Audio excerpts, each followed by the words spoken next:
Dear participants of Paradise of Indonesia, in the summer of 2017, I received an email from Gretania Rizidiwati inquiring if she could start a PhD on Belgian blue cattle in Indonesia. I said yes, and so she and her husband Tuska arrived in Belgium. And they taught us more about the beautiful country of Indonesia and also about Indonesian culture. Now Gretania is almost ready with her PhD, and she also organized this event together with Tuska, her husband, to inform us about Indonesian wildlife. So I would like to bid you all a hearty welcome to the paradise of Indonesia. Cinta, wat? Pengen maar een beeld dat ik stap.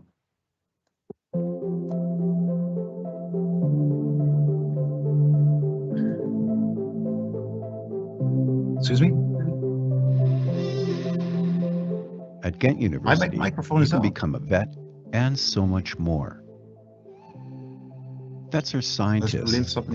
They are trained to reason, think independently, and gain confidence. All mics are They muted. have to master biochemistry, physics, and statistics. They are specialized in anatomy and physiology. Vets are experts. Their world spans from the smallest living creatures to herds and flights. As doctors, they cure, nurture, and observe animal life.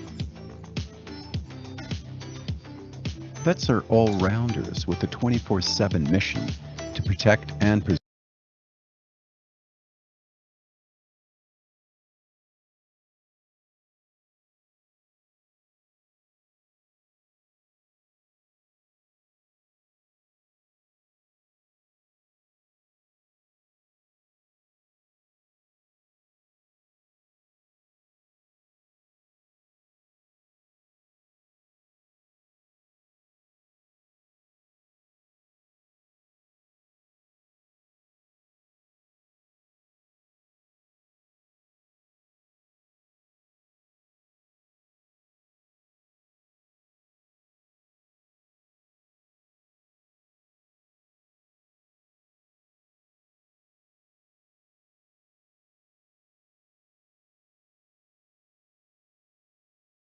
En nu?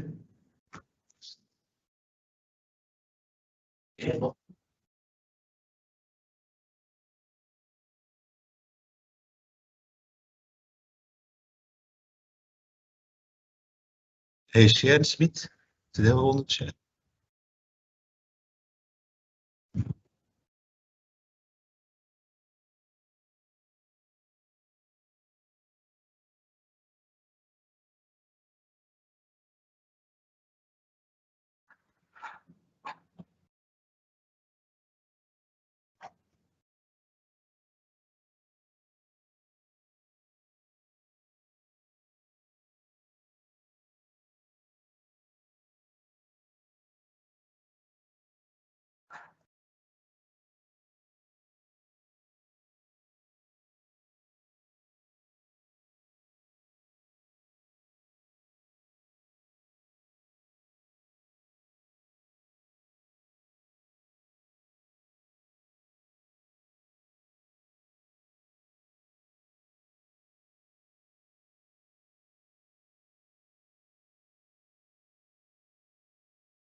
Selamat datang di Indonesia, Welcome to Indonesia, salah satu surga di dunia, one of the paradise of islands around the world, dengan 34 provinsi, with 34 provinces, lebih dari 300 bahasa daerah, more than 300 local languages, dan sekitar 3.000 tarian tradisional. and around 3,000 of the traditional dances. Indonesia adalah surga dengan kombinasi budaya, sumber daya alam, dan warisan yang menakjubkan. It becomes a paradise with an amazing combination of culture, natural resources, and heritage. Tersebar di 18.000 pulau, Indonesia memiliki hutan hujan terbesar ketiga di dunia dengan keanekaragaman hayati asli yang menakjubkan. Spread over 18,000 islands, Indonesia contains the world's third largest area of rainforest with amazing of indigenous biodiversity. Terdapat lebih dari 300.000 spesies satwa liar atau 17% satwa liar di dunia hidup di Indonesia. There are more than 300,000 wildlife species, or 17% of the world wildlife life in Indonesia. Ini adalah surga dengan mamalia terbanyak di dunia. It is a paradise with the most mammals in the world, Dihuni oleh 1.539 jenis burung, inhabited by 1,539 of bird species, dan 45% ikan dunia hidup di perairan Indonesia.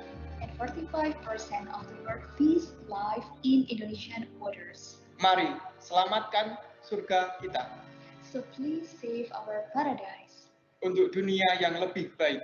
for our better world. Indonesia milik kita, Indonesia milikmu juga. Indonesia is ours, Indonesia is yours.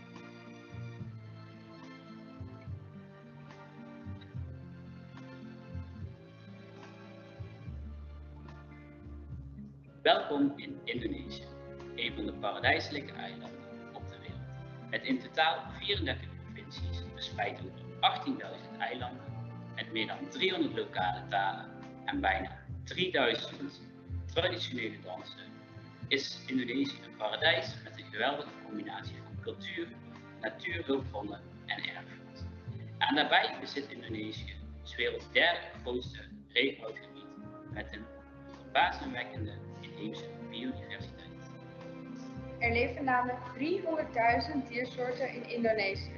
Dit is 17% van de totale biodiversiteit wereldwijd.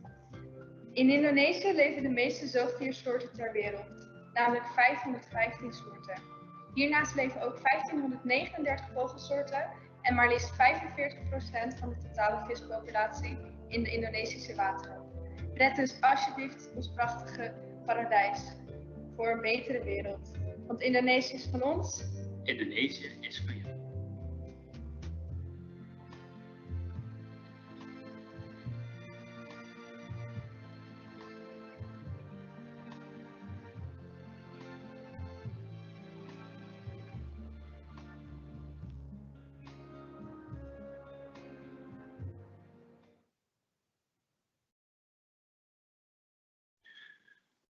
Good morning.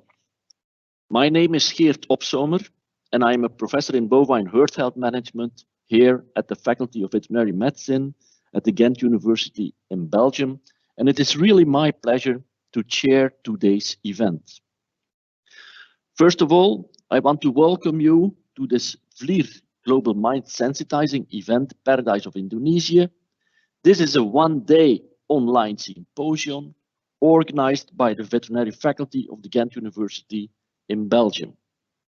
Our event aims to show up Indonesian indigenous biodiversity, especially with a look to the exotic animals being present in Indonesia. It is my pleasure to notice that our symposium is quite successful, since we have 180 registrations from 10 different countries.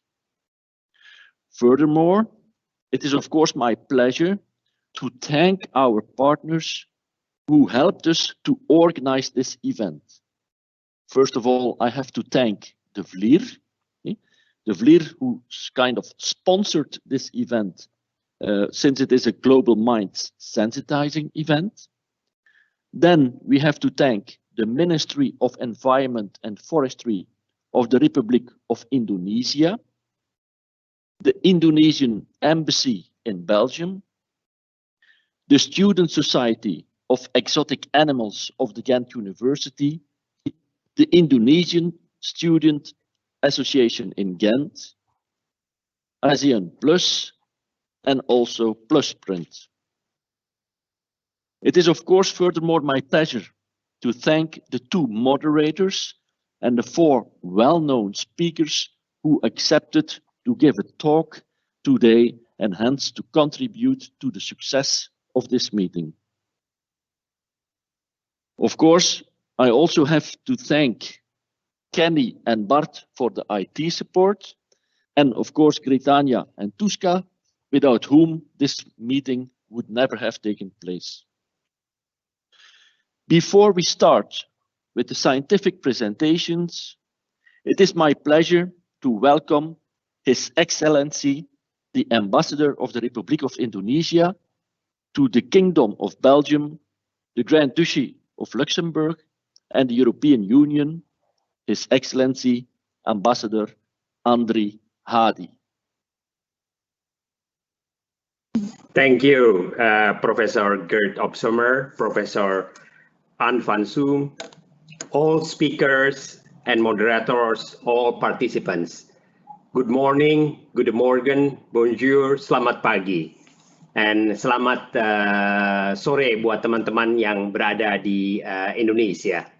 Thank you for the opportunity to speak at this forum today. I'm very excited to discuss Indonesian exotic animals and Indonesia rich biodiversity. First, I would like to extend our thanks and appreciation to the Faculty of Veterinary Ghent University for organizing this important symposium and supported by many partners. I would like to also thank the Global Minds Project for this kind support, which has made this event possible. Also to the promoters of the symposium, Mbak Gretania Residawati and Mr. Habib Tuska, our Indonesian PhD student at the Faculty of Veterinary Ghent University. Terima kasih Mbak Gretania and Mas Tuska. I think the theme of today's symposiums, Paradise in Indonesia, is not only so beautiful to pronounce, but also is very true. With the tropical sun shining throughout the year, Indonesia is home to about 17% of all animal life and one of the most biodiverse areas on Earth. In terms of animals, Indonesia is ranked number 3 as the most diverse country in the world after Brazil and Colombia. Indonesia has the most mammal species with around 259 endemic mammals. It ranked 4th with most bird species with around 384 endemic birds. It also has around 173 endemic amphibians. So I must agree with the organizer that Indonesia is paradise. I'm glad that today we discuss some of our unique and exotic animals, Komodo dragon, orangutan, and rhino. It is my hope that this kind of symposium will be repeated or replicated to discuss other Indonesian exotic animals such as Halmahera bird, Borneo red cat 4, Maleo bird, Roti Island turtle, and Anua. We are, Mas nggak kelihatan. Where? We are aware. We are aware. Ke bawah, Mas. We are aware that having such a great blessing comes with big responsibility, and we are honored to have this blessing. I would like to assure you that our government and our community are very committed and doing our best in protecting them. We have issued more sound policy frameworks and applied improved implementation and law enforcement on the ground. These policies, among others, are the permanent moratorium on banning the clearing primary forests and peatlands initiated in 2001, and flag timber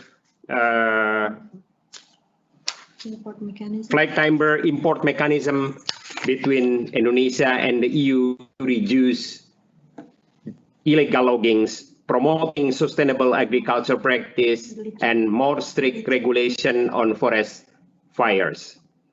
If I may share also with you, last month, the Ministry of Environment and Forestry just released an announcement that in 2020, Indonesia had the lowest forest loss recorded by the ministry in the last 2 decades. Deforestation has dropped around 2/3 compared with the previous year. This is certainly a great news for our animal and their habitat.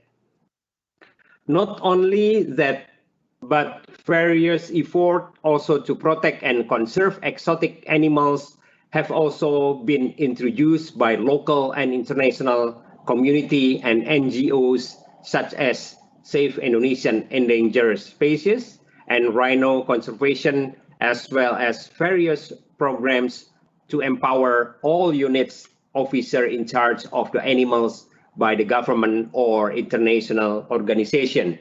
I'm very happy that today we also hear directly from the expert who deal with the animals on day-to-day basis from Komodo National Park, Ujung Kulon National Park, and Borneo Orangutan Survival Foundation. Speakers, participants of the symposium, if these exotic animals are considered as the world treasures, then it is only natural that the world contribute to protect and conserve them and share some of the responsibility. Indonesia is very grateful to have received many support from governments, international organizations, such including UNEP, UN Environmental and UN Environment Program, international NGO, and interested individuals to help protect our animal and conserve their habitat. However, taking care of these animals required a lot of resources, and we have to admit that there are many challenges. Besides funding, for example, Indonesia has a quite good veterinarian, but I'm informed that we do not have many exotic animal experts. The special expert on certain animals. Many experts for our exotic animals come from advanced countries such as United States, Australia, and some are from Europe. Therefore, Indonesia would welcome any support, particularly in the forms of capacity building, education, also research and development that involve transfer of knowledge in order to create new generation of experts from Indonesia. If such programs are available in the University of Ghent and cooperation is possible, the embassy will very much like to follow up on that.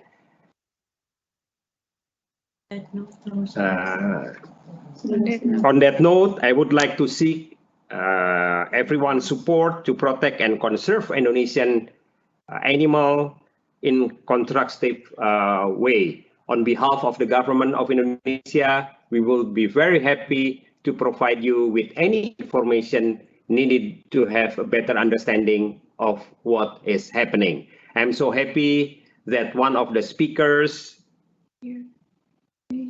here today is from the Ministry of Environment, Forestry, Mr. Dedi Chandra, which I hope can help to direct our discussion today from perspective policy on protecting and conserving exotic animal in Indonesia.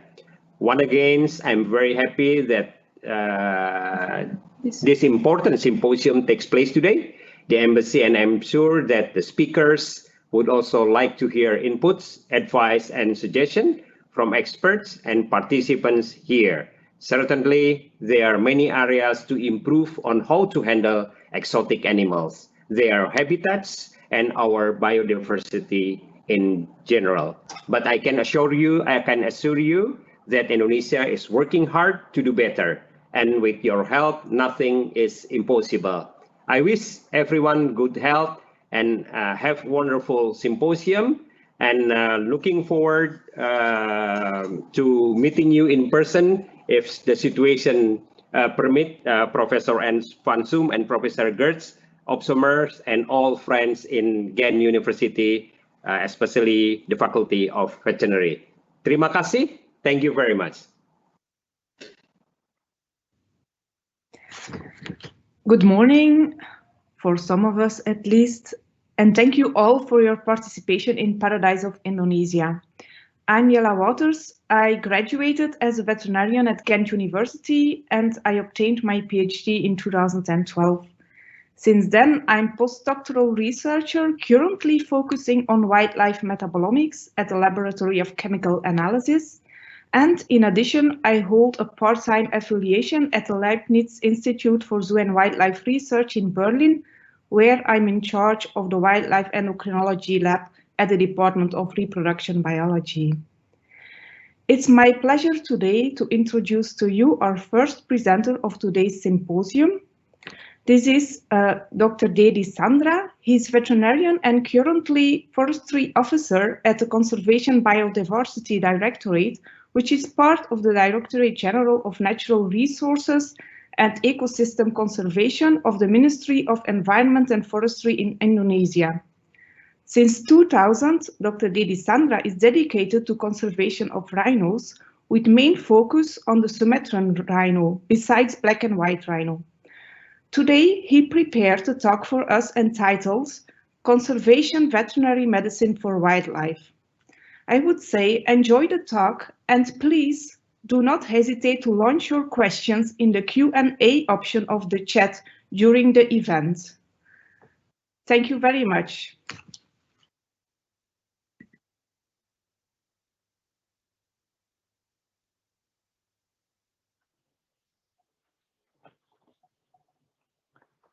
Thank you. I would like to introduce myself. I'm Dedi Chandra, working with the Directorate of Biodiversity Conservation under Indonesian Ministry of Environment and Forestry. I would like to share with all of you about the conservation veterinary medicine for wildlife, especially Sumatran Rhino and Sumatran Elephant in conservation. If we talk about the principle and level of biodiversity, there are three main things that the Directorate of Biodiversity Conservation talking about. The first one, protection, and the second, preservation, and the third, utilization. Below it, ecosystem, species, and genetic. We have the in situ conservation program. In situ in the natural habitat, and conservation ex situ in outside of natural habitat. Species conservation. There are 6 present in situ conservation, at least that we do, such as patrol and security, conflict mitigation, monitoring of animal population increasing, animal rescue, animal release, and animal repatriation. There are 74 units of wildlife patrol unit under the Natural Resource Conservation Agency, or BKSDA, and National Park.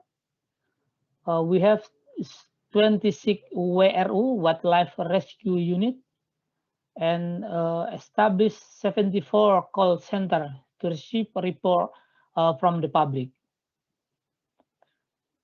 Sumatran Rhino and Elephant emergency care. The aim of the first aid or emergency care are preserve the life, reduce time of suffering the wildlife, prevent the situation deteriorating, and then promote recovery of the animal. So I think don't panic. Before administering fear aids, access to the situation for danger to yourself or other. Injured animal are usually in pain and maybe beat you. Make sure that animal is correctly restrained before handling or lifting. Never put yourself or other in any race. Talking about Sumatran Rhino and Sumatran Elephant, we have in the wild and the captive situation. In the wild in Sumatra and Kalimantan, in the captive or semi-captive in Sumatran Rhino Sanctuary and Elephant Conservation Center. View of the Elephant Conservation Center in Sumatra. Wild Sumatran Rhino. Before, population used to be spread outside to near India, Southeast Asia to be sure. From year to year, the Sumatran rhino population are decreased. Sumatran rhino are now very rare and are isolated in 3 different places in island of Sumatra and 1 place in Kalimantan or Borneo. The population is very little, not more than 100 individual rhino. Actually, Indonesians have 2 species, Sumatran and Javan rhino. For Javan rhino, only in the wild, not in the captive, with one habitat in Ujung Kulon National Park in Java Island. You can see in the north of Sumatra, in Leuser National Park, and the southern of Sumatra, BBS and Waikambas National Park have the Sumatran rhino, and 1 in Borneo. Ratu, Sumatran rhino female, one day in 2015, when she entered the village during the dry season, very dry season, people who did not know where the rhino and thought that our big pig had entered the village, so the people chased her. Almost all day she was running because she was kissed, and finally we captured it. To save the rhino, to save it was not easy because so many people around, almost 2,000 people surrounding. She was very dehydrated, and we managed to heal her even though took a long time. We need a long time to handle this rhino.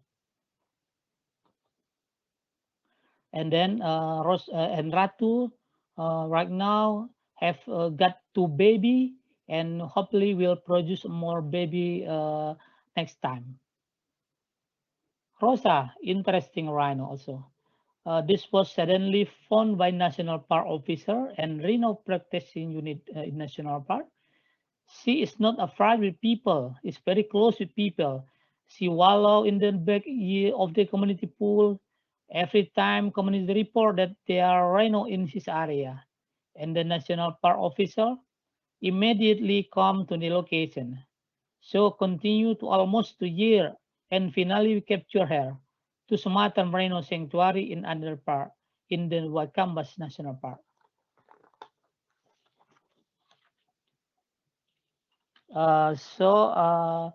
Andalas, male Sumatran rhino, got ulcer, corneal ulcer in uveitis. He has lost vision, but no found inflammation, just right a got the problem, and life is still normal. His behavior looks good, normal. The able was full recovered by this wet lesion. The first, we just thinking this problem as usually with the rhino. Often our rhino got the cloudy on the eye after exposure by sun and become normal after treatment.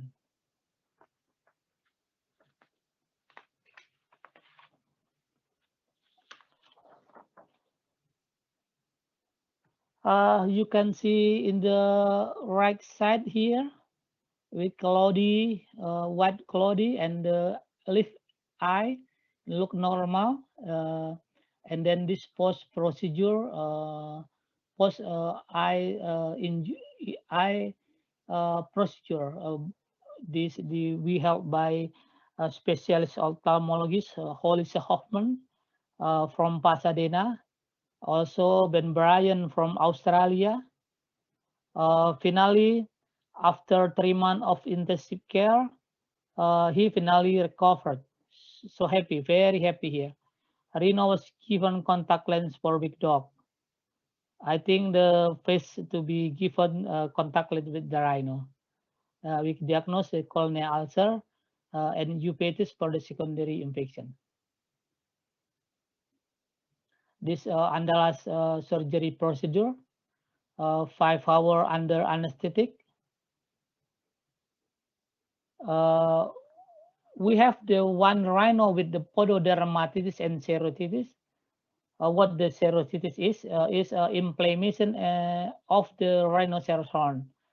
And then pododermatitis is inflammation and slugging of tissue surrounding coronary band and solar region on all of it, or we call the PET. This rhinoceros boot fat, we make a sieve 2 times per day, daily, foot bath for treatment of suffering necrotic pododermatitis. Because this rhino is very domesticated and easy to bring here in here location.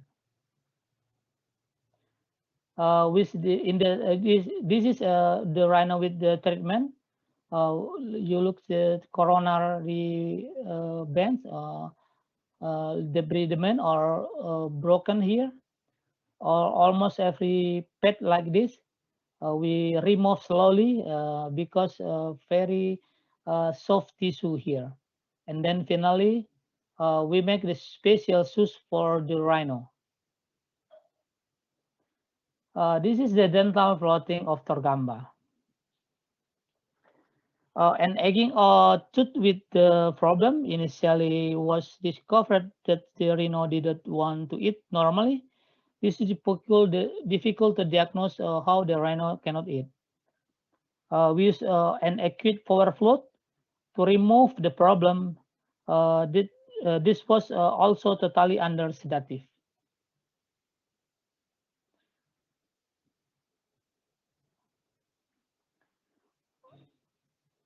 Often the case with the previous Sumatran Rhino, this rhino has a kidney problem or kidney failure. We call the name of the rhino is Torgamba. After we treat him for a long time, finally he was not helped and died. The speed is all of IQ. It was, we know, from abnormal level of the ureum creatinine, and this was confirmed after that by necropsy, with kidney was not a function anymore. This is the activity for the give the fluid therapy. This is for X-ray examination for Torgamba. We're talking about the Sumatran elephant.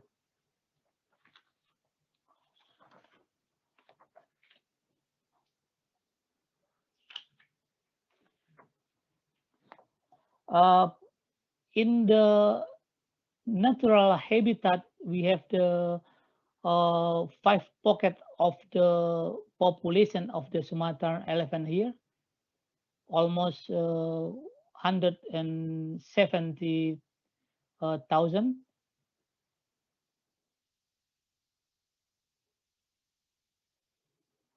And it actually to conservation in outside of natural habitat, we have the few facility to Sumatran elephant.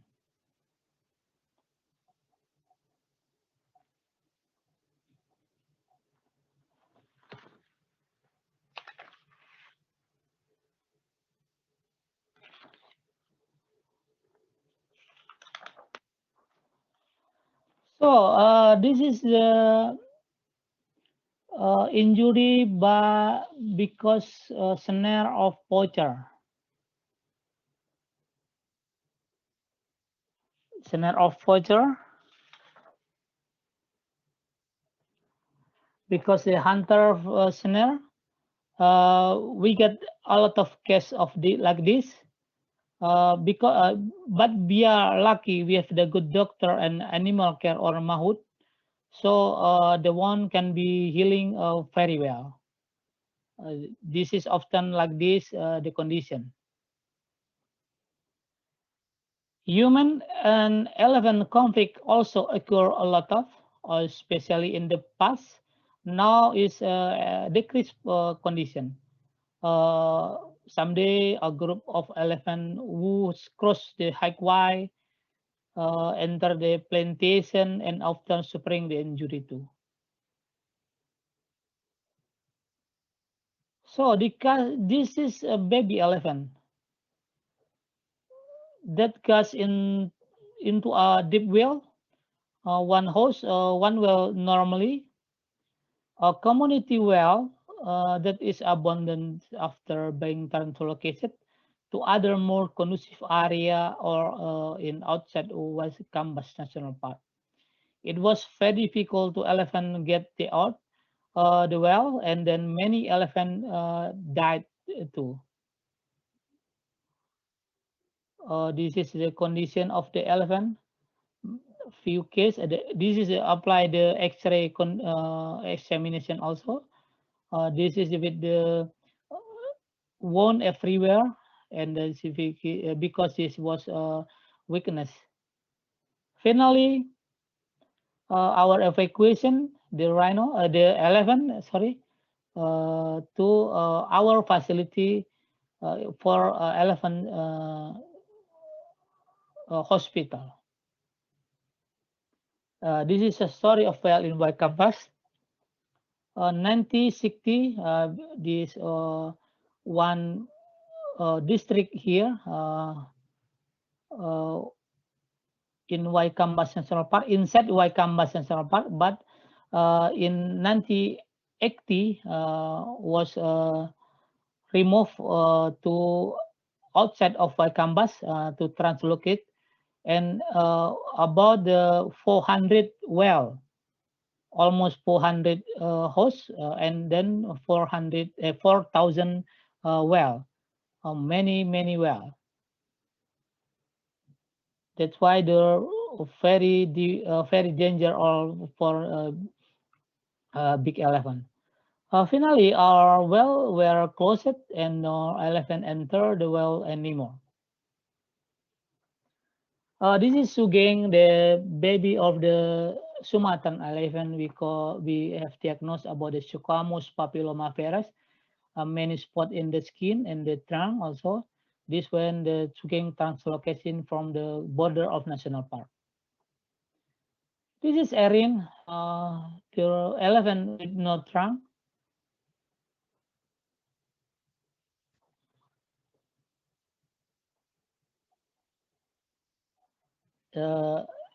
We found the elephant with no trunk in the border national park also. This elephant doesn't have the trunk anymore because hunter snare injury, because the snare of the poacher. She is very thin because difficult to find a food. Her we take now to forage or collect the food. Of course, initially must be feed her. We're talking a little bit about the gastrointestinal trauma tumor. We look very big elephant with the good condition from the outside, but not good condition inside. This is Rini elephant for 45-year-old. Our diagnosis, the first diagnosis is very anal tumor.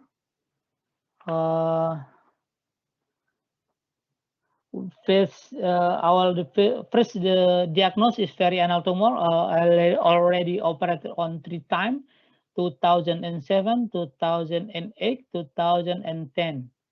In October 2014, her condition was decreased with the clinical signs such as weakness, lost appetite, uncomfortable, abscess in the very anal. Also, we found it constipation, malnutrition, small body of typical unusual this one because the actually the body is big like the adult elephant. Blood also sometimes bleeding from anal and look very painful. Finally, tumor was go to everywhere inside the organ. This is the small lympha with the covering with the tumor. This tumor was spread by with the other organ inside. Of course, finally, our result and discuss gastrointestinal stromal tumor. We're talking a little bit about H is heavy elephant endotheliotrophic herpes virus. This is very dangerous with young animal.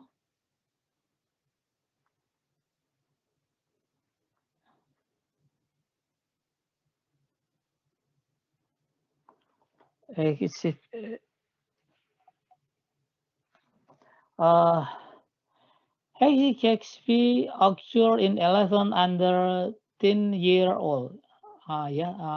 Very young animal can be suddenly dead for baby elephant. While adult elephants are more resistant or carry to HHV, meaning they are not causal symptom is in adult. Only one case this facility. After that, no more case again. At this time, AASP attacked about 12 elephants with almost same symptom, and we undertook intensive treatment effort.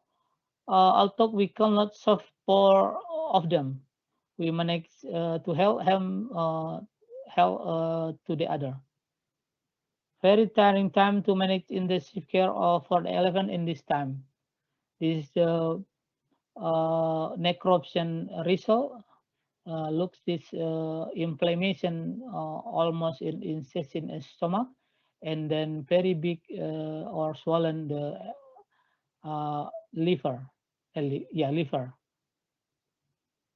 This also cybatin, we call the baby elephant, and then looks the same or similar for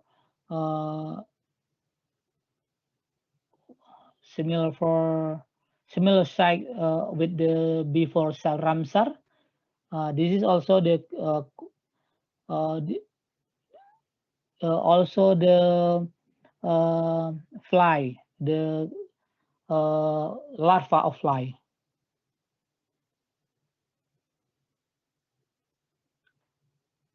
Rabies in Sumatran elephant is very interesting also.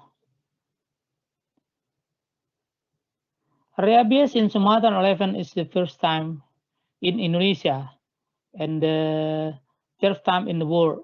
The first in Sri Lanka and the second in India. This is an interesting to cause because we were the species that during the case of the disease, it looks in coordination is indicate the problem of the brain. Lot of saliva didn't want to follow Mahout because this elephant always follow Mahout. Was diagnosed by PCR from his brain positive to difficulty opening the head actually.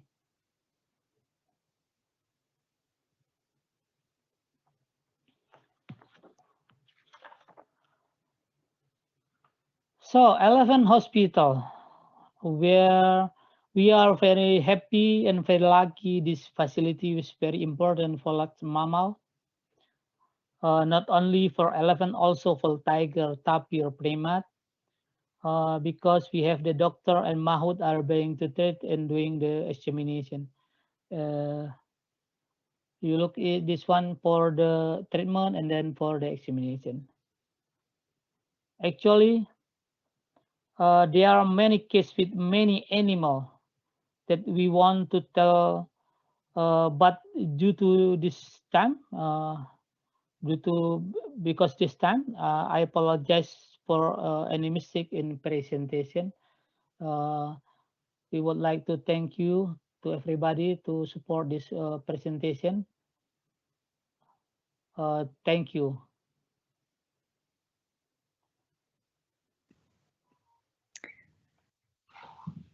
Many thanks for this great presentation. I would like to proceed with the Q&A session, and there is a first question for you, Dr. Sandra. Yep. So we saw on the pictures that the Sumatran rhinos seem to be quite manageable, that they are approaching people quite nicely. So the question is, do you think from your experience, are Sumatran rhinos less aggressive or offensive compared to the larger black or white rhinos? So the Sumatran rhino looks like easy to domesticate, yeah. But our rhino is not domesticated anymore. But we call it semi-captive. The only one time per morning, especially, we can take care of the rhino. The whole day of the rhino in the forest. Yeah, because we not always for domesticate. If we need to domesticate the rhino, I think easy compared to other animal. Okay, thank you very much. Then I have a question from Tim Huismans, who says, thank you very much for your presentation. According to the IUCN, the number of Sumatran rhinos has decreased to 59 in 2018. Until then, there was a negative trend in population size, and he's asking, how is the population size currently evolving? How is the genetic diversity within the population, and what is being done to maintain it? Oh yeah, thank you. Welcome. So, like the status of animal from IUCN red list, this is endangered animal. Only not only of 500 individual. Yeah. So for the SRSC sanctuary with the semi-concept natural, actually, Indonesian government have emergency action plan and to rescue the animal 2019 and 2021. It is a national agreement led by government and also the help by NGO. This agreement will create 3 Sumatran Rhino sanctuary in Aceh, Lampung, and Kalimantan. Now there are only 2 sanctuary, namely Waikambas and Kelian in Borneo. I think the current situation like this, we really don't know how many the rhino in the forest, but we think there's no more 100 animal. Okay, so less than 100 at the moment. Yeah. Okay. I have a question from Professor Van Zoom. She writes that the parasites larvae that were present on the intestine of the elephant, were they coming from flies? Maybe I did not understand it correctly. How do they reach that, or was it a post-mortem finding? So the larvae in the picture, were it larvae that were already present inside the animal during the last period of its life, or were it actually developing fly larvae on the corpse of the animal? Yeah, this we call the fly boat. This I think because our area is in open area, in the grazing area, there's many mosquito there. That's why we call that larva for the fly. But if a correction or not with the HSP or not, we don't know. But we think one of case of this animal, we found the lalat boat, larva boat.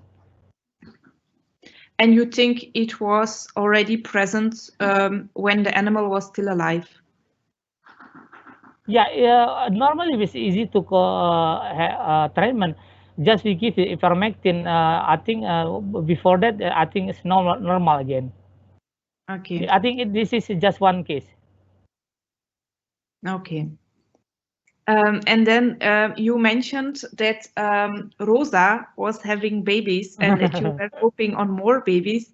And the question would be there, so the babies, are they a result from natural mating with a male, or are you performing any artificial reproduction techniques?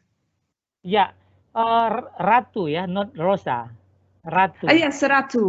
Ratu, yeah. Ratu with the with natural breeding, not with the artificial. That's we condition rhino. Our research was diagnosed with 20 day period of the cycle, and then only 1 day for the success of the breed. That's why we need to try to find good time on what day. This is for us with Ratu, and now Ratu is have the 2 baby, and hope the next time we have the next baby, because the Ratu 2012 and 2016, and I think to now is the time for the 3rd baby. Okay, so it means that you have a male rhino available to her. Oh yes, we have the 2 male. The first we call the Andalas, and the second is Torgamba. Harapan. Andalas and Harapan. Okay, wonderful. I think we should probably close the Q&A session now, but I would like to thank you again for your presentation, and also for the very interesting answers on the questions. And we wish you a lot of more babies from Ratu and maybe from other females. And well, we hope in general that the status of the population will get better and better and better. And we thank you for your conservation efforts for them. Yep, my pleasure. So, and with that, I would like to introduce our second speaker of today. And this is Dr. Gregi Hari Putera. He's veterinarian, and since 2015, he's affiliated at the Borneo Orangutan Survival Foundation in Indonesia. Currently, he's taking part in the Central Kalimantan Orangutan Reintroduction Project at Niaru Menteng, and he prepared for us a presentation introducing the orangutan school in Indonesia. Here again, don't forget there is the opportunity to address questions to Dr. Putera by submitting them to the Q&A option of the chat. Enjoy the presentation. Good day, everyone. My name is Greg Putera. I am one of the vet who is currently working at the Orangutan Survival Foundation, or BOS, in Central Kalimantan, Indonesia. First of all, I'd like to say thanks to Veterinary Faculty Medicine of Jung University of Belgium for the time, place, and the opportunity that was given to me. So then I am able to give all of you this presentation to talk about a little bit about Borneo Orangutan Conservation Project in Indonesia. So we're going to break down strategies that BOS use in order to run the conservation effort. So without spending more time in introduction, let's jump into the main presentation. But before that, I'd like to show you a short clip about BOS. So I hope this clip is sort of giving you a perspective about what is BOS in general.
So I hope that short clip is sort of explaining about both in general to your perspective. So now we're gonna break down some details that I should give to you in order to know what is BOSS actually. So BOSS is or Borneo Orangutan Survival Foundation is actually an Indonesian NGO that is founded in 1991 with the collaboration of the Ministry of Forestry of Indonesia and some local and international partners and some people that is concerned to orangutans conservation. So this organization is actually dedicated to the conservation of Bornean orangutans and also their habitat. So this is a map of Borneo Islands and the orangutan distribution all over the islands, noted as the green areas. So what I'm going to show you here is the BOSS Foundation working areas. So our project is mainly situated in two provinces. First is in East Kalimantan, and the second one is in Central Kalimantan. So we began the project in a place called Samboja Lestari, the very first rehabilitation centers established. So brought into our project to Central Kalimantan, there's a place called Mawas, a place that is focused to conserve orangutans' natural habitat and the orangutan wild population in the area as well. And we have the second rehabilitation centers in Central Kalimantan called Neuromenteng. And we also have South Islands that is used to provide a natural habitat or natural areas for unreachable orangutans due to several bad conditions. And these islands also acted as pre-release islands as well. Back in the day, we successfully reintroduced numbers of orangutans in East Kalimantan, began with the place called Sungai Wain Protection Forest. Because due to its carrying capacity, we moved to another place to release the orangutans and the project continued. And then, due to the current capacity of the place, we moved to another place called Roy. And ever since 2012 up until today, Roy is serving protected areas as released sites. So Roy is actually a private company formed by BOSS. So we're gonna talk about it later in the upcoming slides. Then we moved to Central Kalimantan release site. So the question is why we moved to different province. It's actually back in the day, we are entangled with government regulations about reintroducing the orangutans back to nature. Because as we know that we have currently 3 Bornean subspecies. So for every subspecies, they are inhabiting some areas or a province in Borneo. So the regulations say that for every subspecies, they are only be able to be released in their natural place or natural areas. So let's say we can't really release East Kalimantan subspecies to Central Kalimantan or vice versa, or West Kalimantan subspecies to East Kalimantan or vice versa. So that is why, because back in the day, when our project is only in East Kalimantan, we received more and more Central Kalimantan Bornean subspecies. So we have another choice. So we have no choice rather than to broaden our project and to find a suitable place, the release site in Central Kalimantan. Then the project continues. We found another place to release Central Kalimantan subspecies. That is why we also have the second rehabilitation centers called Neuromenteng in Central Kalimantan, because we want to have more and more orangutans. So up until today, we have 428 orangutans in the centers, in both centers, and we have 71 sunbears in East Kalimantan centers. So this is the summary of the number of how many orangutans that we have successfully reintroduced from 1991 to 2021. So as you can see, the first decade, let's say from 1991 to 2002, we have successfully released more than 400 orangutans. And in the second decade, we released 0. This situation is greatly affected by the hardship of the project to find a good place or safe protected areas to release the orangutans in that time. But then the project continues. We have successfully found 3 release sites, 2 in Central Kalimantan and 1 in East Kalimantan. And it is happening up until today, so we still continue to release the orangutans to these release sites. So from the effort, we are blessed with 22 wild-born babies in the forest. So this is very good news for everyone, especially for us. And this is a good sign that is really telling about how important and how real our project is. So what does the BOSS Foundation really do? So currently we have 4 main core strategies to run in order to achieve our vision and mission. So the first strategy is orangutan reintroduction. The strategy covers all activities from rescuing or confiscating orangutans from conflict areas, and then we rehabilitate them at our centers, and at the end we were introducing them back to nature. The second strategy, we provide long life sanctuary areas for those individuals that are unable to be released back to nature due to several bad circumstances such as permanent physical disability or those individuals who have suffered from a severe illness. The third strategy around ecosystem conservation is the activity to protect and to manage wild born orangutans or our reintroduced orangutan populations, all together with its habitat. So the activities such as field research or fire patrols or even law enforcing management system are actually the effort to run the ecosystem conservation. And the last strategy, sustainable community development, is actually an action to boost local people or people in general about the sustainable livelihood that we can achieve together, especially for those people who live around the project. So then we can more and more support and more awareness about how important we conserve environment in general, and moreover we have more hands and more critical minds to support us to do the orangutan conservation project. So this is the chart of the whole process of reintroduction. So we began with the activity called rescue.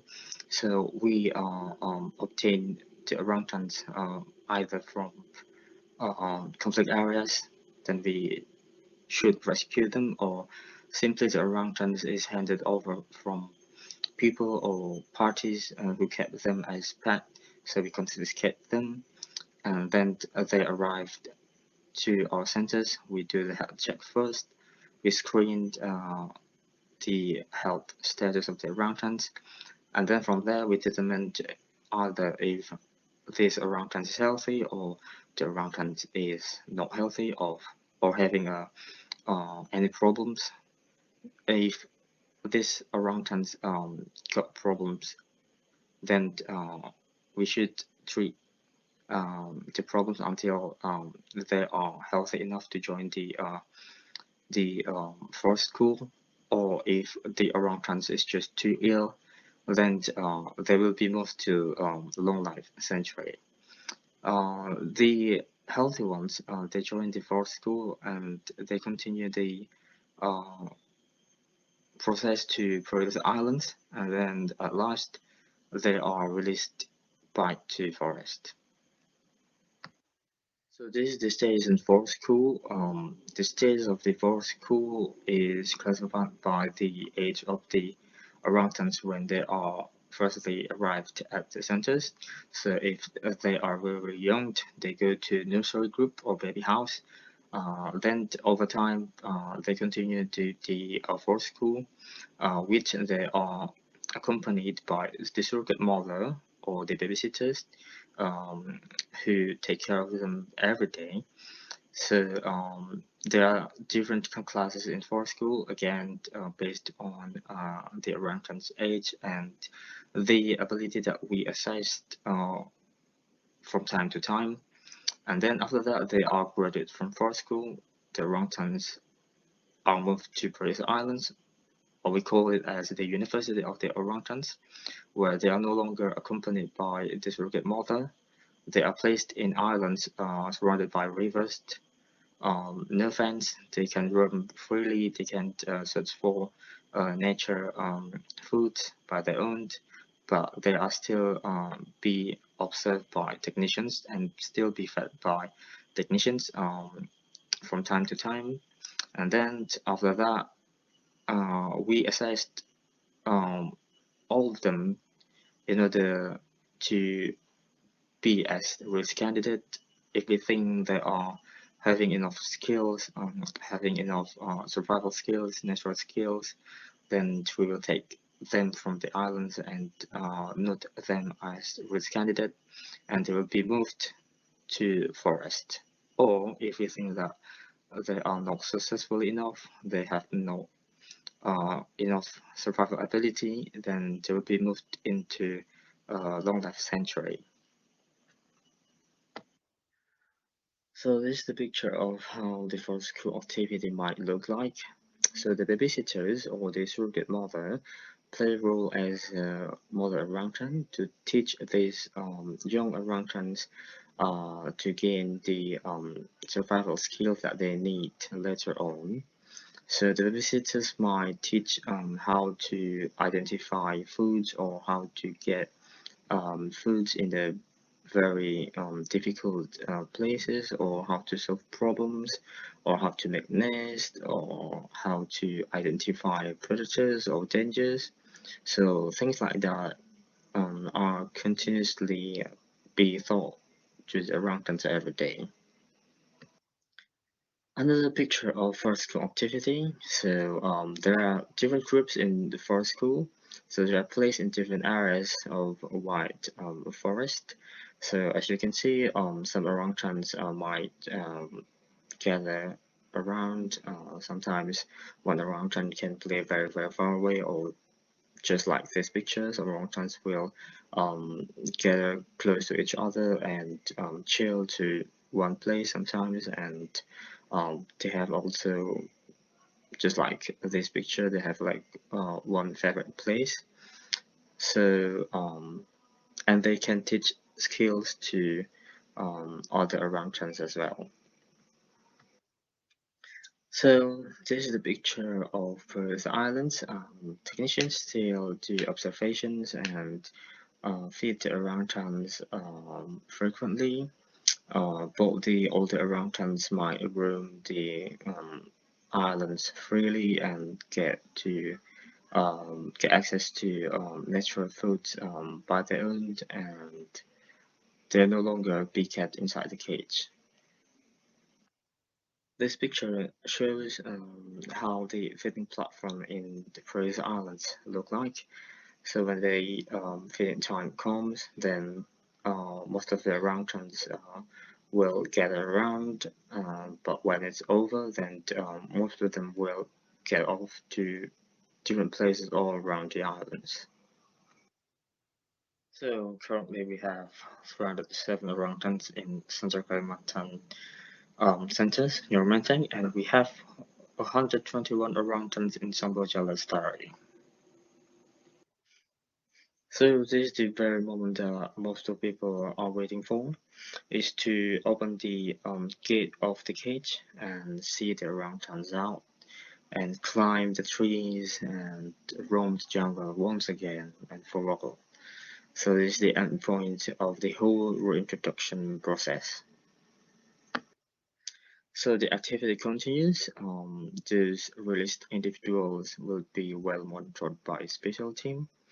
This team will collect behavior data from released individuals every day, and this data is very valuable to be analyzed, and then we will know the success rate from the released individuals.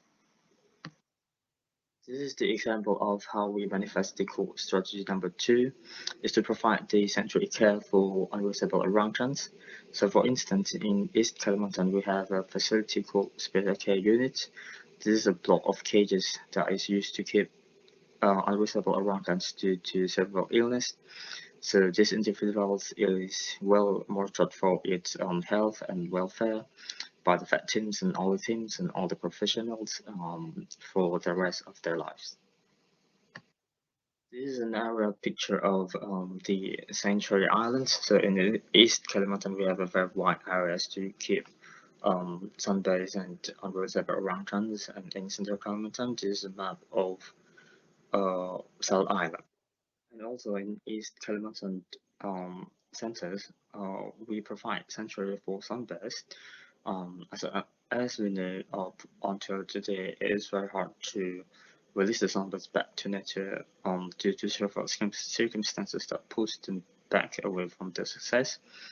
So if we get wild bears to the centers, either due to rescue or confiscation, there's still no other best choices rather than just to provide them with a long life sanctuary care. This is the soul of the core strategy number 3, is actually to manage and to monitor the wild populations and reintroduced populations in the forest. Not only that, we also protect and manage the forest itself. So this is a picture of the new forest at Putera, East Kalimantan, which used to be a very vast damaged land in the past due to a great forest fire. So we tried to regrow this land from time to time, and now we are able to see the result. So this is a new thriving forest where orangutans can use it as their forest school every day. This is the picture of Malawi's conservation program in Central Kalimantan, which is mainly focused to conserve natural habitat, orangutans' natural habitat, and all our population inside it. So this is a very wide peaceful forest, which size is 4 times larger than Singapore.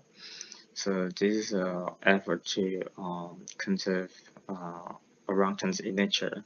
So our mission is not only just to rehabilitate rescued orangutans that is come to our centers, but we also have a special concern to conserve wild populations in their natural habitat.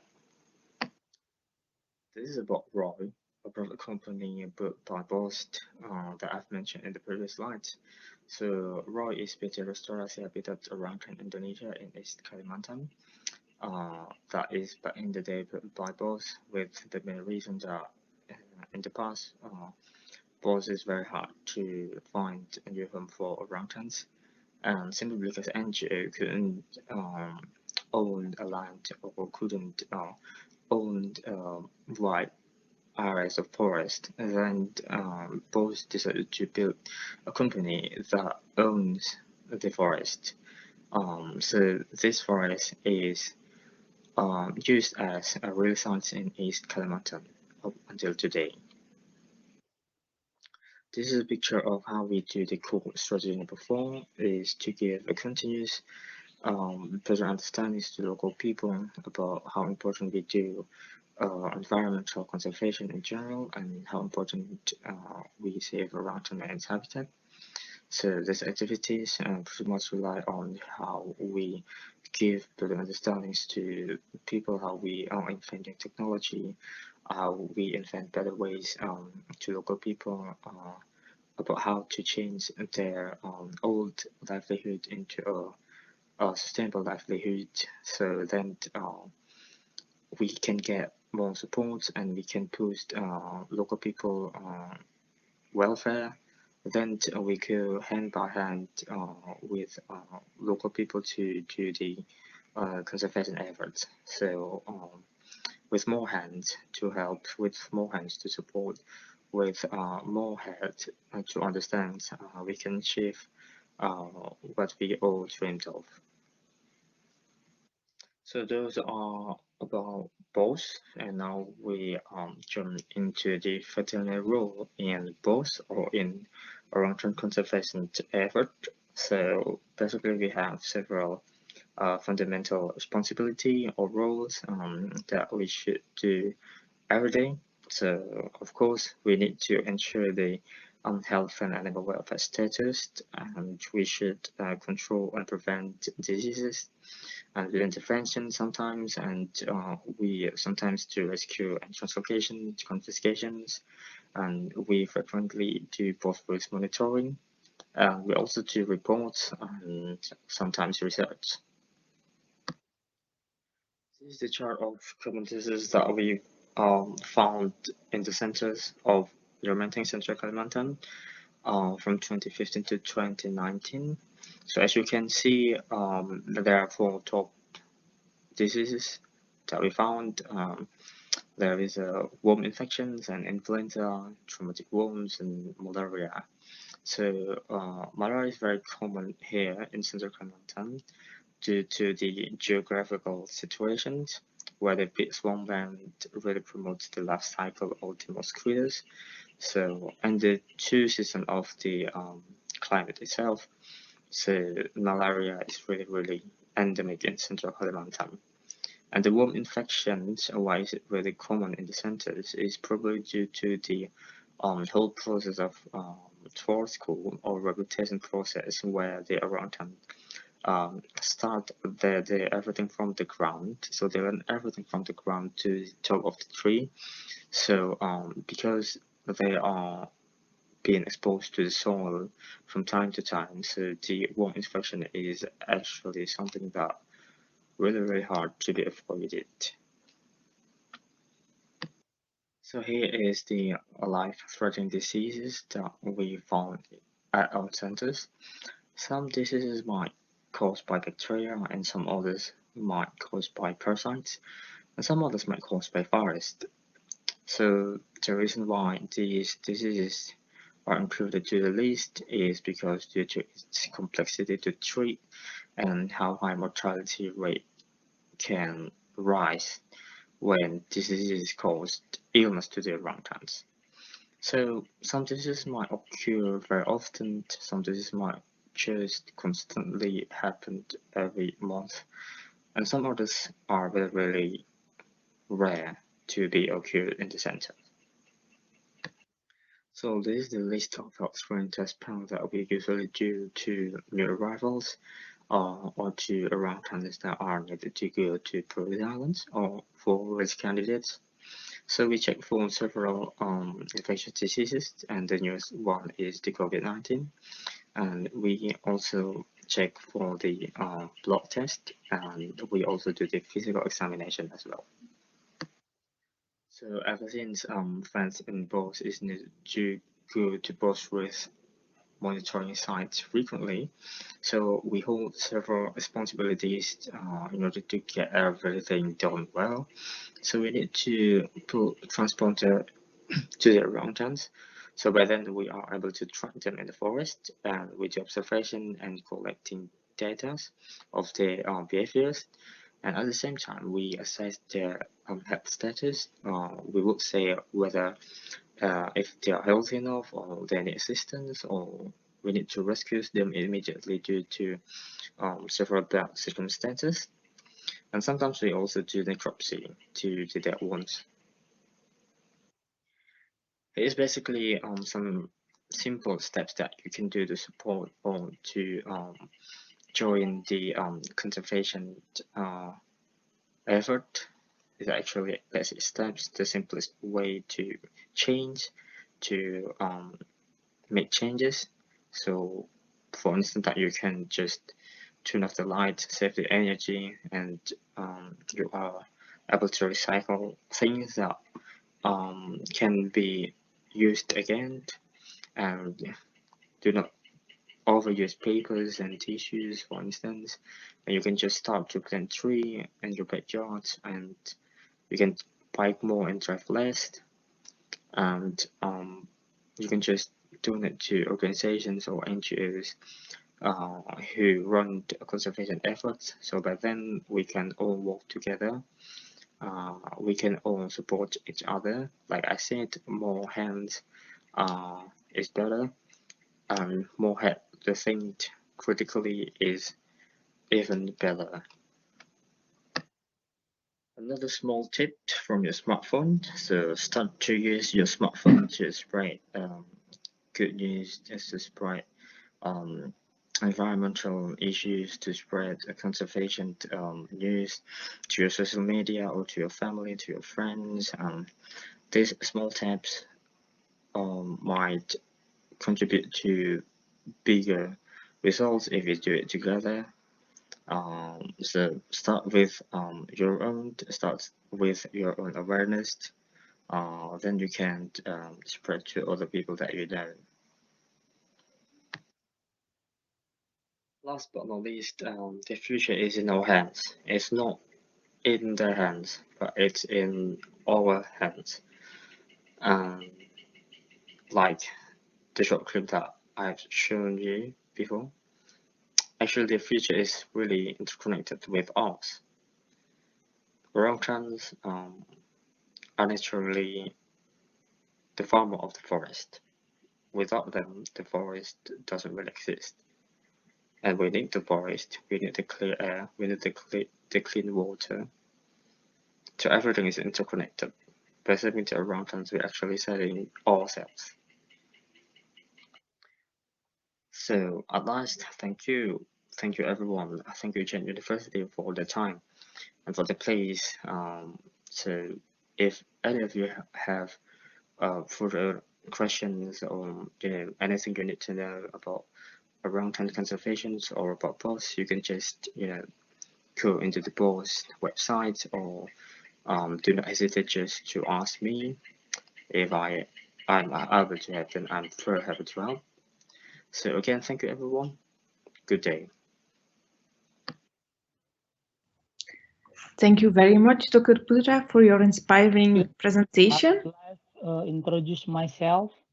I'm Dedi. I think something went wrong there. Anyway, once again, thank you very much for your inspiring presentation, Dr. Putera. We have now a few questions for you. So the first is from Professor Anne van Zoon, who is writing, is the palm oil a major threat for the rainforest? And in relation to that, should we boycott Nutella, which is using a lot of palm oil according to social media, or is there a better way?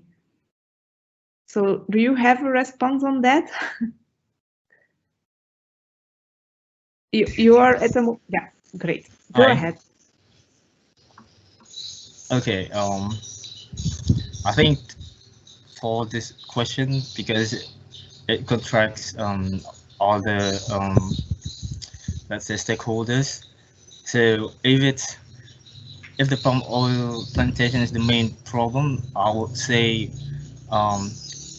one of them, yes, but it's not the only one problem for the for deforestation or habitat loss of the orangutans. And if the question is how to let's say how we do something to reduce the effect from palm oil, then I think so far the best way is to reduce our own consumption to the product of the palm oils, either if it's from the oil itself or any other side products from it. and we try to make sure that we use in a very basic stuff to save more energy. If it's that is the things that we can do in our home. But if we talking about to spread awareness in social media or etc., then somehow we can do that. But the best way to engage this company is actually to make connection to them. We're not fighting 100% against this company, but we try to collaborate with them. For instance, this company provide safe areas for like 10% or something from all of their land to conservation sites. Then we can talk about that, or somehow we can enforce the rules and propose it to, let's say, to government or to other related people. Then we can reach more and more people instead of fighting these companies, because we know that that is too hard to do. They are just too big. Yeah. So the best way is just to sit with them and talk and make a connection and partnership with them. That's what we do in BOSS. Okay, so no boycott, but collaboration. That sounds good. Yeah. Then another question from Tim Huismans. So how do reintroduced adults interact with humans as they got habituated to them when they were young? So once you release them again, imagine that you had a young orangutan that was housed with human and used for the parties, as you were mentioning, and that you let it go through the whole schooling to be reintroduced. How do they respond to humans once they are back into the wild?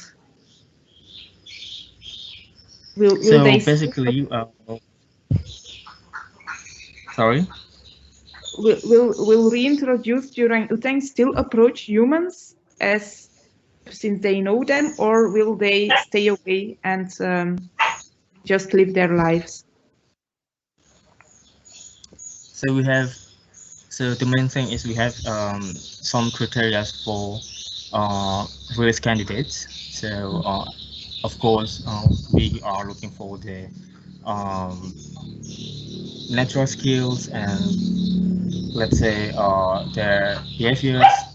So we want them to have the behaviors like true wild orangutans, even though they are habituated or even though they are rehabilitated orangutans. So we try to pick or choose candidates that have those kind of behaviors near to the behaviors that true wild orangutans have. And so sometimes, let's say, rehabilitated orangutans, even though that we think they are good enough to be released, sometimes in the forest they may reach humans as they remember that you know, humans have food or have something they need or something they like. So sometimes they approach, and some others they just chase people because they're just too aggressive. Yeah. And sometimes it's not obey, but it's more like let's say nice, like being nice. So we do not release orangutans that is, for instance, orangutans from circus or orangutans from you know, in a place like that who have a really bad behaviors that we can't really recover those behaviors to wild ones, so we can't release them. Yeah. So we don't have this kind of bad behaviors in the forest. So we have, yes, rehabilitated behaviors, but so far as I can say that they just chase or try to approach human. Okay, thank you for the answer. We are now out of time, so these will be the only questions for today. But thank you again for the wonderful presentation. It was really great. And then I need to, you're welcome. Thank you. then I need to make one more announcement to all our attendees. So please be aware that there will be a Kahoot quiz in the end, in which you can win wonderful prizes. So please stay tuned until the end of the event. And I will now transmit the word to my colleague Cyril, who will introduce the next speakers of this event. Okay.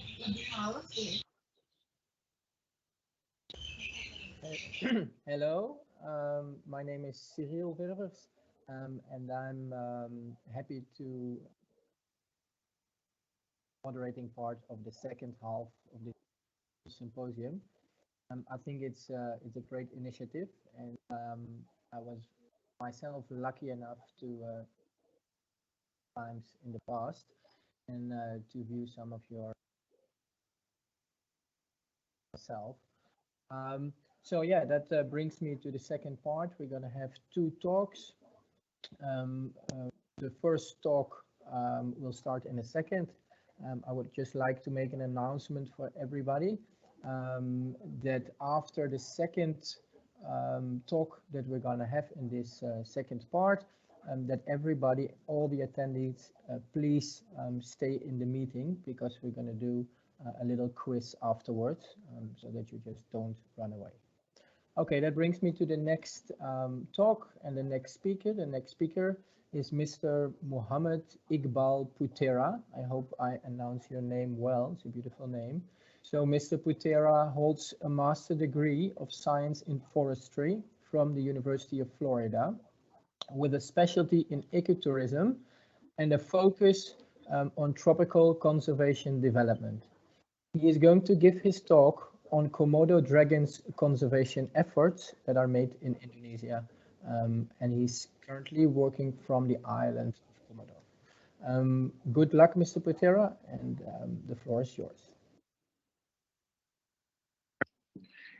Good afternoon, His and Her Excellencies, professors, students, and all participants in the Paradise of Indonesia online symposium organized by the University of Ghent and the Embassy of the Republic of Indonesia in Brussels, Belgium. I sincerely wish you had the best health in these difficult times. My name is Iqbal. I work as the Forest Ecosystem Manager and the Program Planning, Budgeting, Partnership, and Services Officer in the Komodo National Park. I have worked in the Komodo National Park since 2015.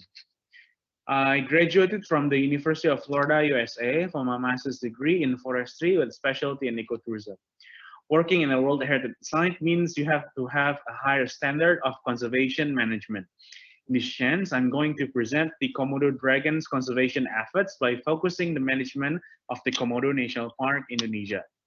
To better enhance my presentation, I will show you a movie to give you the glimpse of the park later. I hope by listening to this presentation, you will be able to obtain valuable insights and gain new perspectives on how we maintain the conservation management of the Komodo National Park. Ladies and gentlemen, please allow me to share my presentation with you.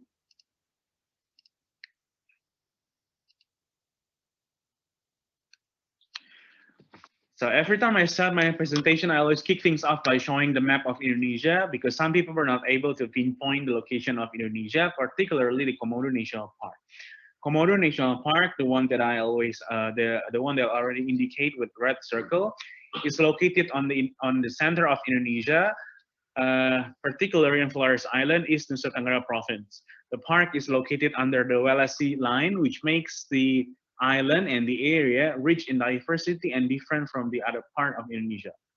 If we take a closer look on Flores Island, this is the island looks like.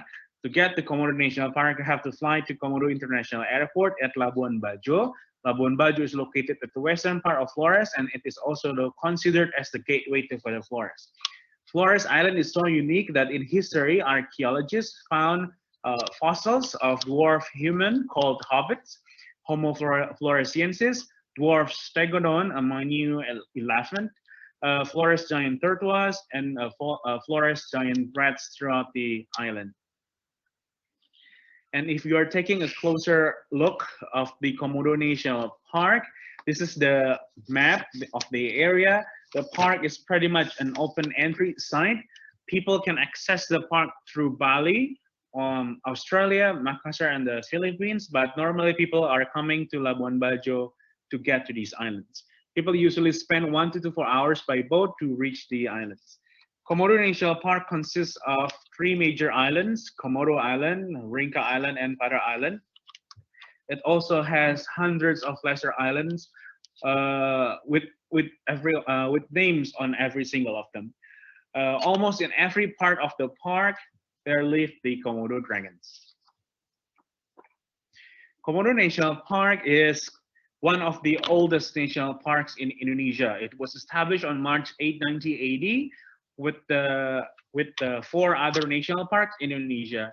It consists of 173,300 hectares, which comprise of 33.75% of land and 66% of waters.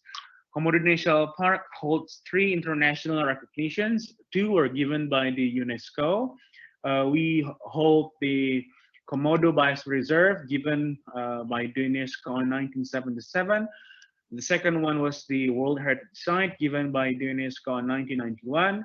And then the most recent was the New 7 Wonder of Nature given by the New 7 Wonder of the World Foundation on 2012.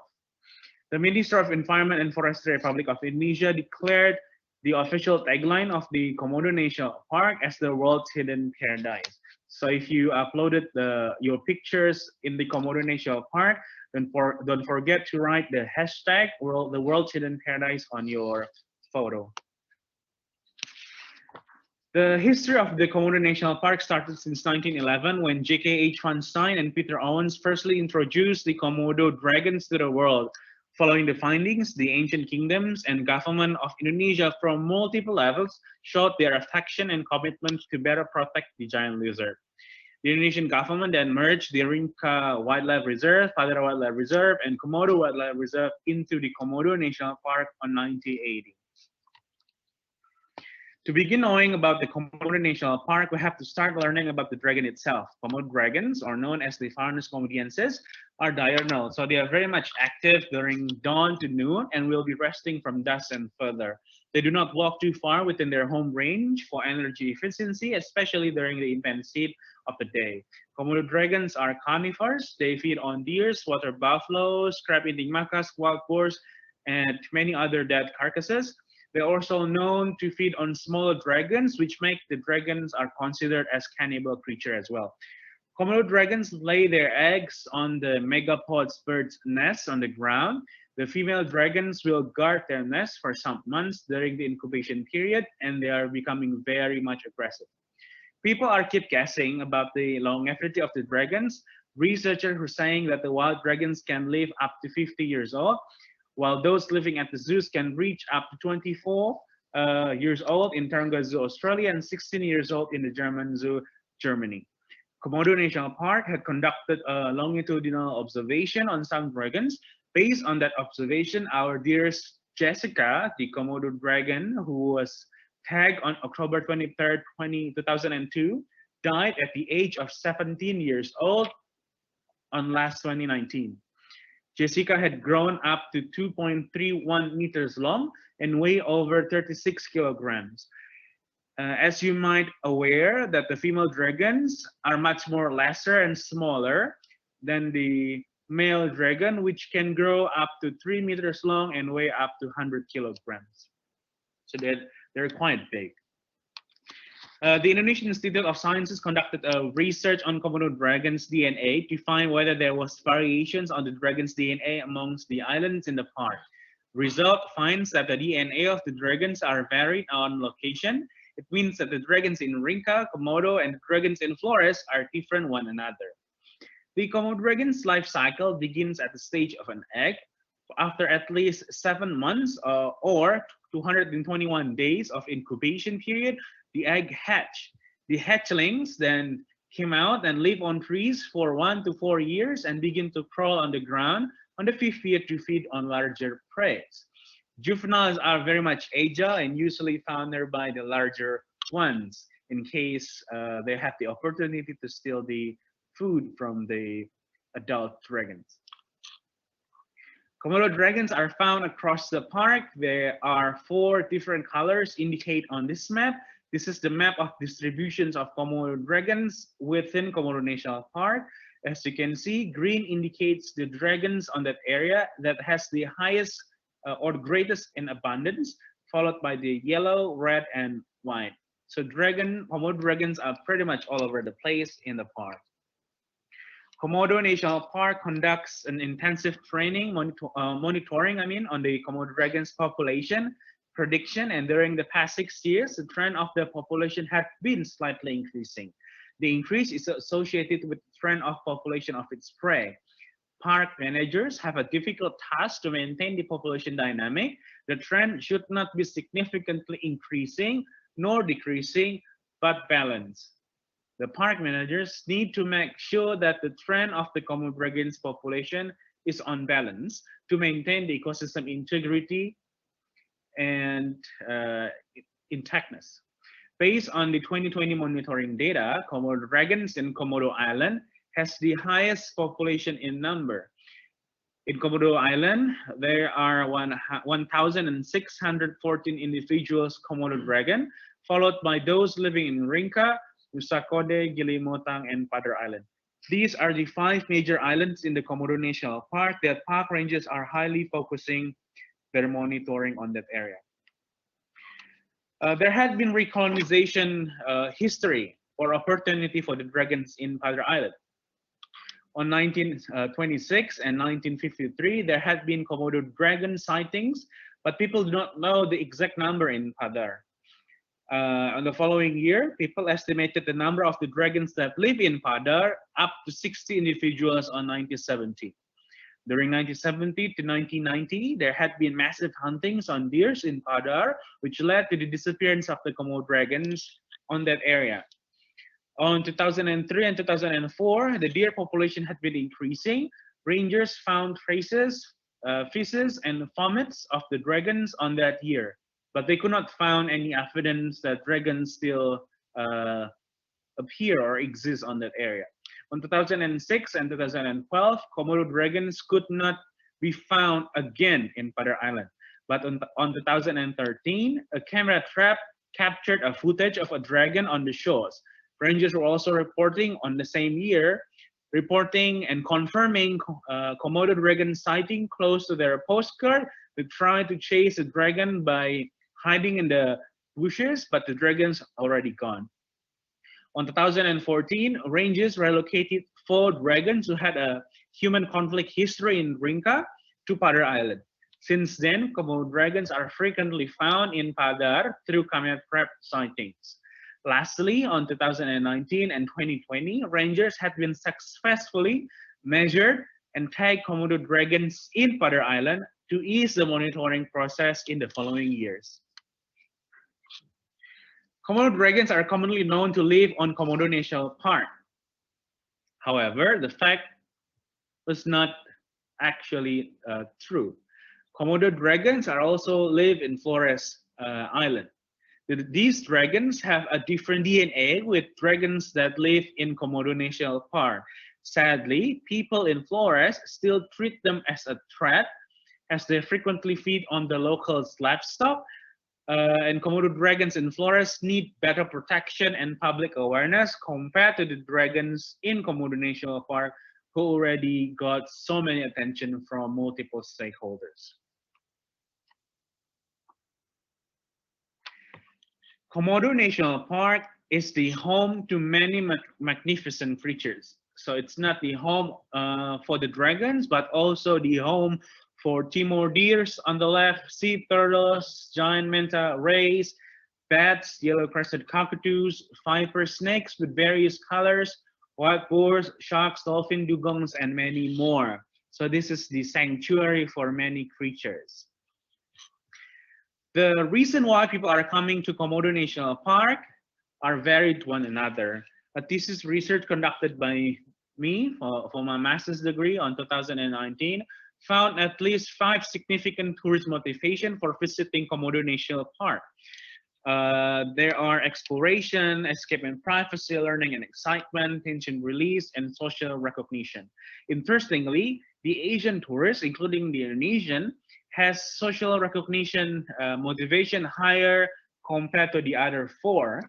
So people are coming to national park to take pictures of the dragons or the famous objects, and then they uploaded the pictures on social media, and they are very much satisfied with that.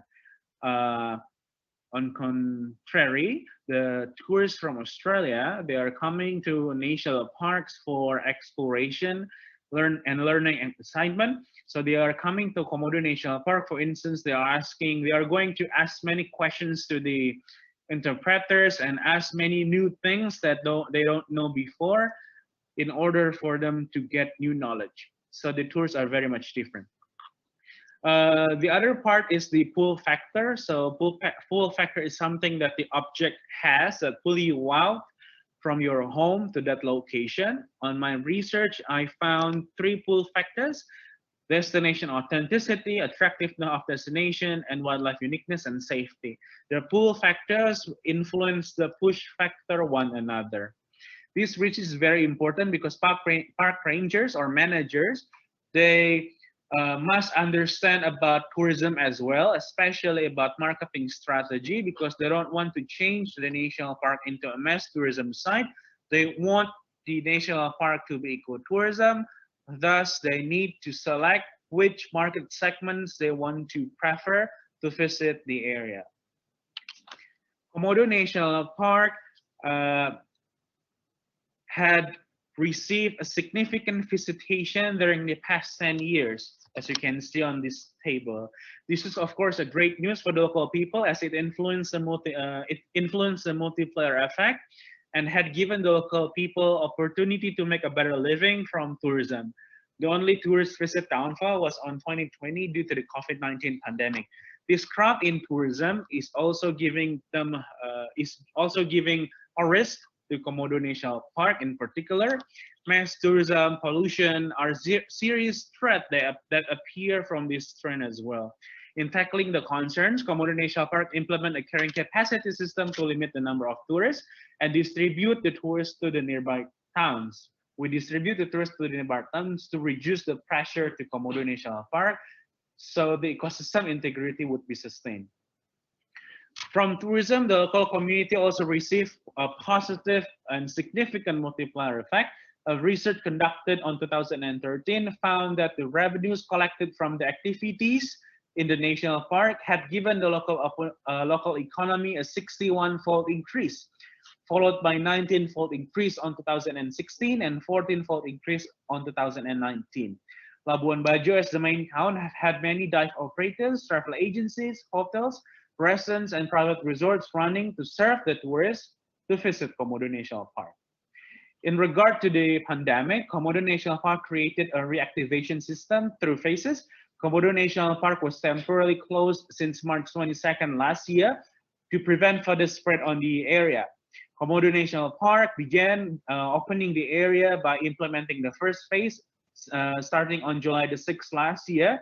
And on this stage, only the locals and the expatriates who had been in Labuan Bajo since March 2020 or earlier that can go to the park. Considering the dynamic in Labuan Bajo and rare incident of COVID-19 outbreaks, Komodo National Park proceeded to the second phase starting on August 15 last year. Locals and expatriates who had been in Indonesia since March 2020 or earlier are allowed to visit the park by following the health protocol strictly. Up until now, we are still in the second phase and waiting for the president's instruction to proceed to the third phase where the foreign tourists from abroad are allowed to go. Komodo National Park takes a serious matter of preventing viral outbreaks on the area, as the health of rangers and the local people are the main priority. If the outbreaks happen, Komodo National Park Authority will be closing the park anytime. Komodo National Park, as I mentioned earlier, began implementing the tourism carrying capacity system since September 2019. We applied the TCC policy only to diving sites last year, but also applied to the major sites on the following year. Komodo National Park is the world ecotourism destination. It is not a mass tourism site. Thus, we wanted to push the pressure to the nearby towns Nature must be conserved, wildlife is safe, the local people gain economic benefits, and the tourists bring back memories. We are managing the park with care and prudence. Slowly but surely, the management quality continues to be improved, says the acting superintendent of Komodo National Park. To embody the vision, we are implementing RBM, or resource-based management, by focusing the management activities on the grassroots. We're trying to collect as many as data we could and store them online. Park rangers will have more insights compared to other scholars, as rangers are supposed to have a robust practical knowledge and rich experiences based on the anecdotal evidence we had observed for years. Komodo National Park supervises the area by operationalizing resort-based management system by dividing the area into 13 unique postcards, or we usually call it resort, across the park.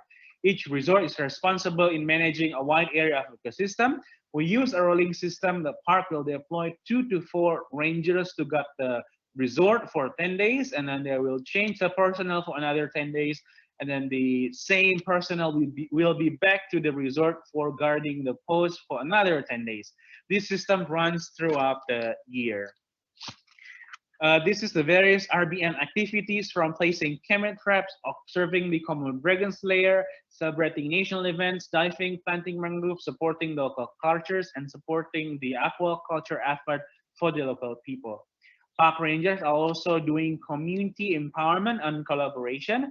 We always believe that parks are the main subject and park rangers could not work independently, that we have to collaborate with other relevant stakeholders, including the local community of both men, women, children, and others. All need to cooperate for a better park management. Being a park ranger doesn't mean that you cannot be creative. Komodo National Park frequently held a photographic contest every year and making dozens of movies with various talents for educational content throughout our social media channel. For instance, every July 31st, we are celebrating the World Ranger Day and creating 5-minute videos of highlighting gender roles amongst the park rangers. Komodo National Park also have a unique social cultural. Most people that reside within and the surrounding park are fishermen and fisherwomen. They are unique of their own, and Komodo National Park embraces their cultures and fully supported them. One of the villages located in front of our door still practice a barter trade in the market, and we highly preserve this practice and advocate the village chief to encourage the people to keep practicing it in order for the culture to be sustained. During our free time on the weekends, we usually travel to nearby villages to socialize and get to know the people closer and deeper. This picture of mine on the right was talking with the women about how making a carpet using dried pandanus leaves, and I learned how to make it from them. And then on the picture on the left shows you a ritual site where the people in Komodo are still practicing. The practice combines the local animism belief and Islamic religion, and they create a new belief and culture. The site is called Parafu Ritual Site and is frequently visited by the Komodo Islanders to ask for something related to marriage and children to their ancestors.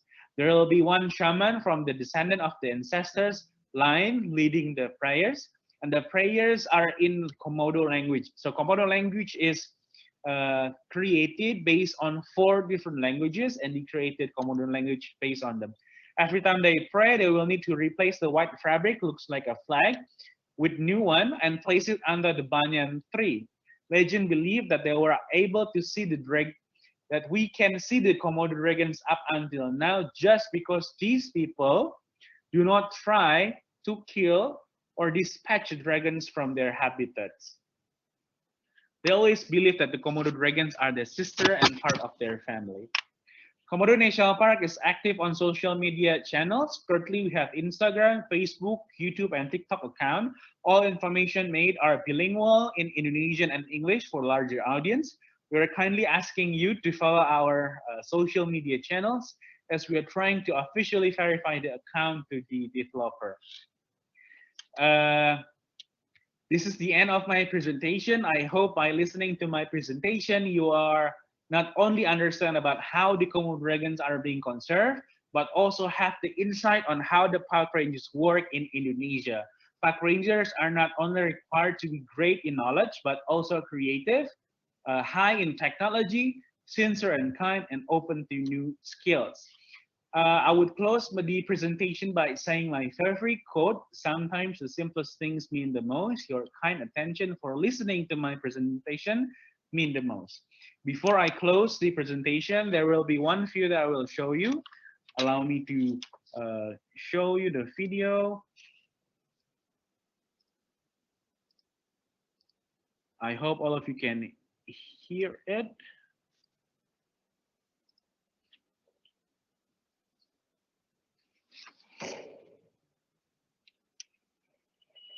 It was established on March 6, 1980.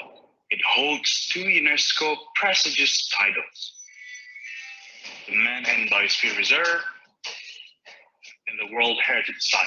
It becomes the home for the magnificent creatures of the world. A fascinating beast with powerful jaws, giant lizard with formidable armor, saliva contains 42 bacteria. There are carnivores, scavengers, and cannibals. The park is the home for 3,022 Komodo dragons. Mangrove ecosystem.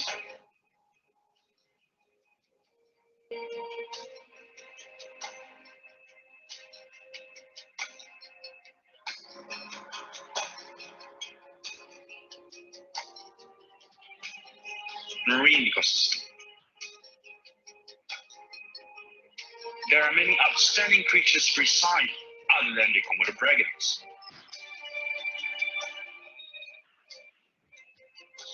Coral reef ecosystem.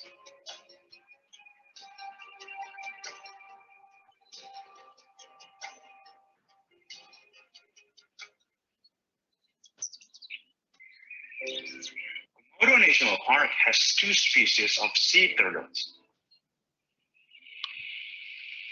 the green sea turtles and the hawksbill sea turtles.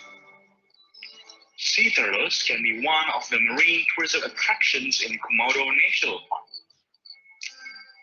Its population's sustainability is highly observed.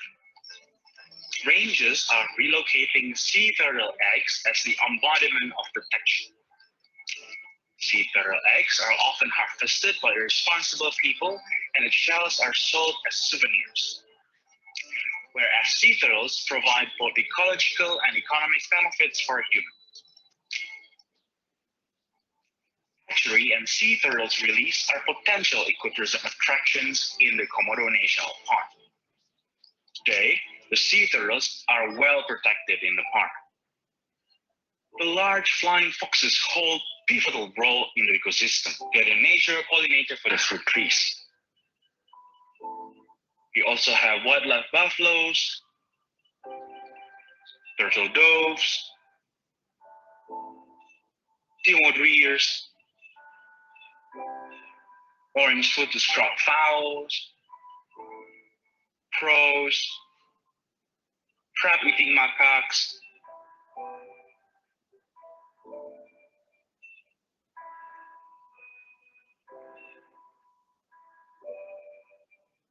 Komodo dragons are not only live in the Komodo National Park, they also populate Flores Island, western Flores, and the northern Flores. Those in the Flores need more protection.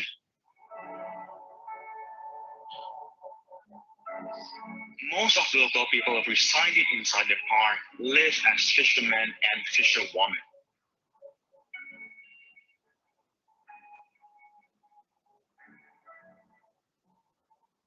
The acculturations of Islam and the local belief, adding more cultural diversity into the Komodo National Park. Tourists should be flying to Labuan Bajo as the gateway to further Flores.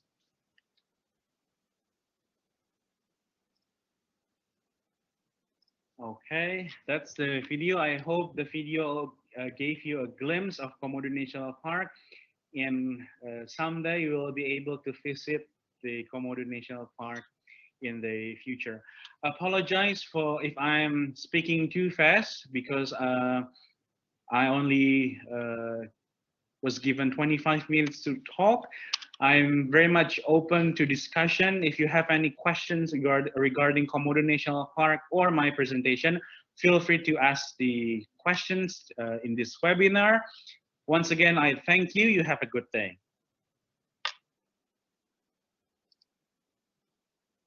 Okay, thank you, Mr. Putera.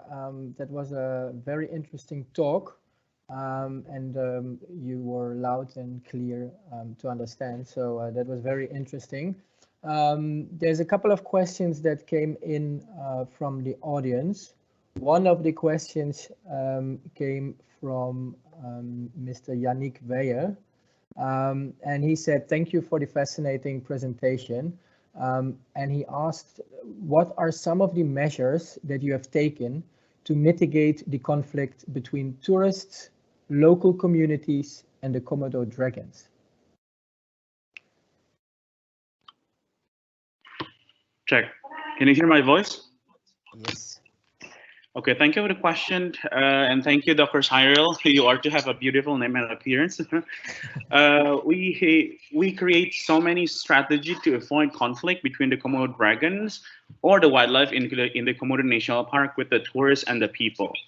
For the people, for the local community, if there were conflicts happen, we usually relocate the Komodo dragons that had the potential of conflict to somewhere else, so the local community can live safely on their environment. While for the tourists, we usually created an infrastructure strategy by having some tools. For instance, we have constructed an elevated deck, so not allowing the people, the tourists, to interact with the Komodo dragons or the wildlife directly, but limiting their movement only on that deck. We also provide naturalist guide, or called interpreters. Usually the local people, the local community, we train being the interpreters, so tourists are not allowed to visit the Komodo National Park on their own, but needs to be accompanied by the naturalist guide wherever they go within the park. As per today, those strategies are still valid, and we have very little cases of people had conflict with the Komodo dragons or other wildlife, and also conflict with the tourists as well. I hope that answered the question. Thank you very much. Yes, indeed, that for sure answered the questions. And I can also confirm that when I visited Komodo Island a couple of years ago, indeed, as a tourist, you were only allowed to get a guided tour, and you could only see a certain part of the island. So I think that indeed there's some good precautions there to avoid as many conflicts as possible. Then I've got another question for you that came in. It's actually a combined question from Mr. Tim Huismans and from Professor Ann van Zoom, because you mentioned that the adult dragons really protect their nests very strong, and that the young ones are pretty vulnerable due to cannibalism. So the question was, what percentage of baby dragons actually reaches adulthood? Do you have any idea of that? And is that mainly due to cannibalism, or does it also has to do with habitat issues? Okay. Okay. Yeah, I saw the questions from Ant. So it varies actually, but usually 60 to 80% eggs hatch. And then the real challenge is when they face during the first 5 years of the life cycle, because they have to face and avoid many predators, including the adult dragons. So pretty much basically answering the question, 60 to 80% hatch. And then if the dragon's eggs take longer to, I saw one question like whether the dragons guard the nest for 221 days, because the reptile eggs embryo take longer to develop, including the Komodo dragons, and their eggs are quite big. It reaches 7 to 12 centimeters long. So it takes time to develop as well. Okay, thank you. That's a clear answer. Then I've got one last question from myself is, regarding these unique situations where the dragons or the Komodo dragons are only habituated in Komodo Island and maybe a couple of them in Flores and surrounding areas. How does that lead to inbreeding and genetic problems? And if so, would you ever consider to make a backup population outside the island, that in case you have any disease outbreak, some of the dragons can be saved by setting another population up in a different habitat? Would that be possible? Would that be suitable? And would you consider that or not? Okay. I haven't heard any inbreeding cases from the researchers and the park rangers that work here during my 7 years of working in the Komodo National Park. We do need veterinarians working in Komodo National Park because we have little information about the disease, about the inbreeding cases, and other things related to the vet issues. But so far, there had not been any cases reported to me or my fellow park rangers about the inbreeding or diseases in Komodo National Park or in the surrounding area of where the Komodo dragons are currently living. Okay, thank you very much. That's a clear answer, and hopefully your populations stay as healthy as they are, and they can live there for many more years to come. I sincerely thank you, Mr. Putera, for your talk, and we're going to go on to our next talk. Our next talk will be from Mr. Firmanto Noviar Suwanda. I hope again I pronounce your name correctly. Mr. Suwanda is a Master in Science who currently holds the position of Forestry Extension Officer at Ujung Kulon National Park. This is the last remaining place on Earth that still holds the Javan rhino. And even my personal interest is very strong to the rhino, so I'm very curious about your talk. The talk will focus on the conservation of the Javan rhino that is currently made in Ujung Kulon National Park. Mr. Suwanda, the floor is yours. Thank you very much.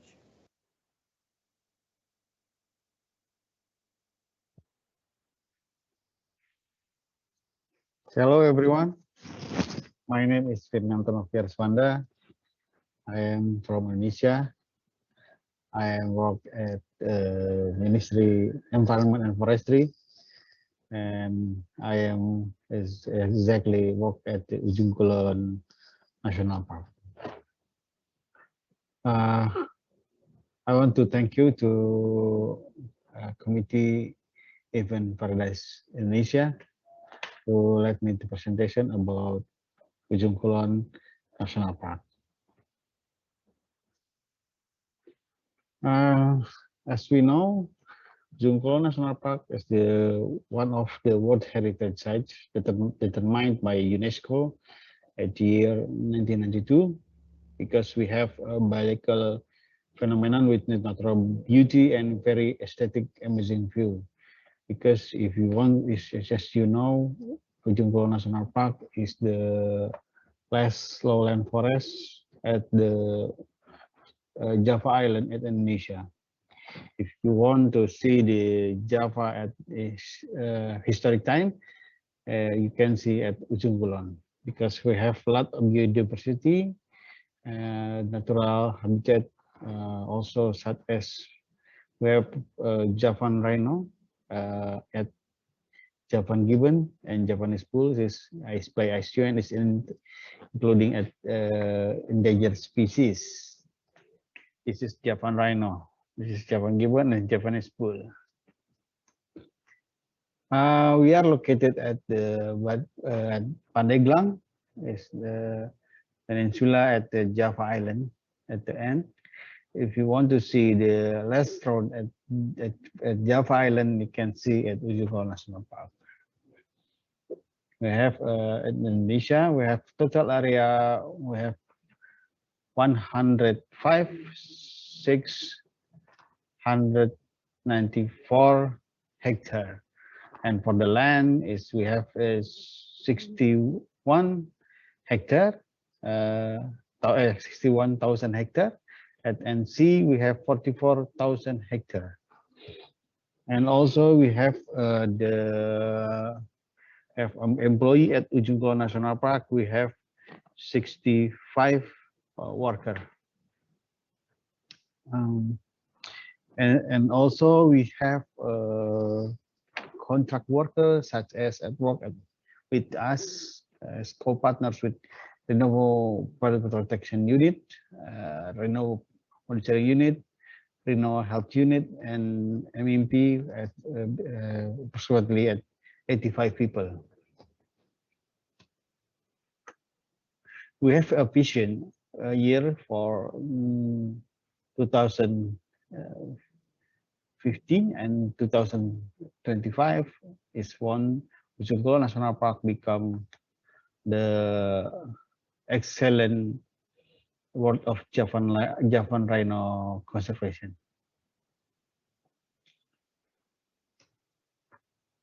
Ujung Kulon National Park, we have managed by zone. We have 7 zones. This is the red one. Is the cannot pass by anyone. Only us of the at work at Ujung Kulon National Park at the red zone.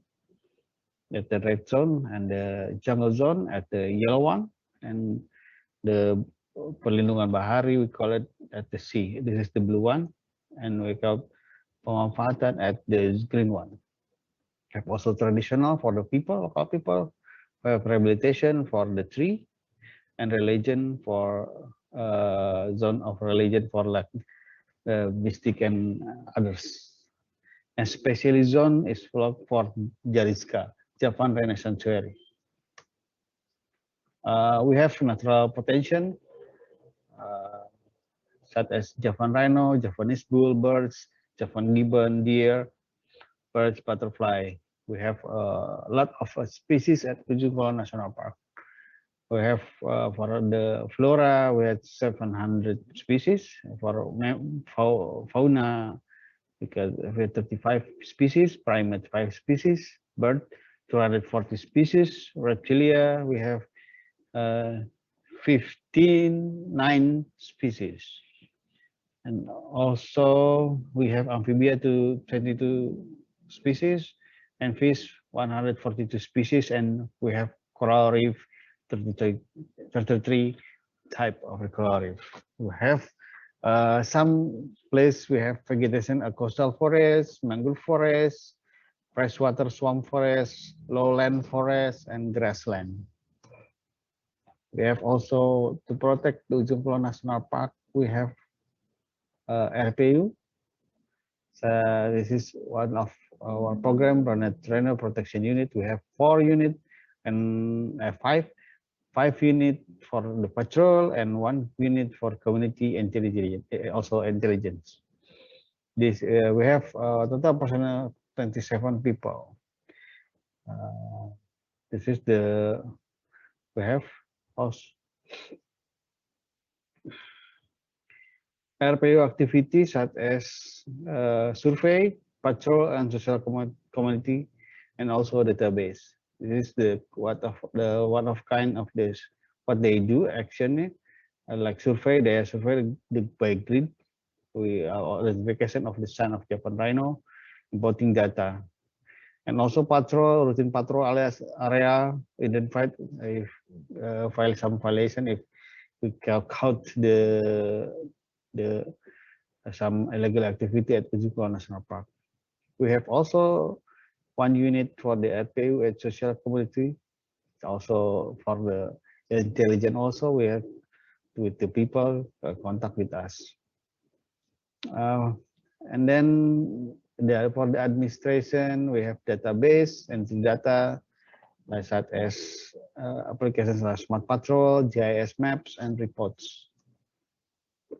This is how we also we are with the zone can have like this some grid. We use the grid for the measure. 1 grid is 100 hectare.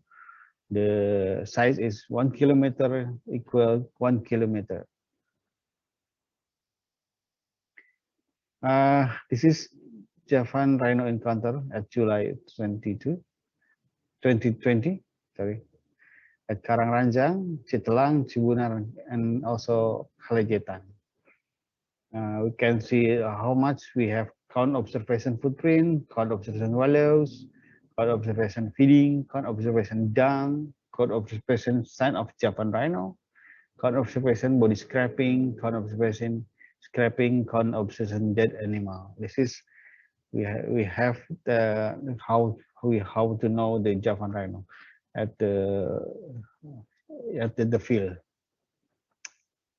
And then some Javan Rhino illegal activity until July 2020. This is like we can see the hunting non-Javan Rhino, such as birds. It's a lot of sometimes we caught illegal activity like bird thief. This is the location. They are exactly a thief and illegal activity. This is such as the illegal plant, exotic plant, says honeybee, and illegal hut. And this is they are try to destroy the tree by cutting the skin of the tree, and then they hope maybe the tree is died.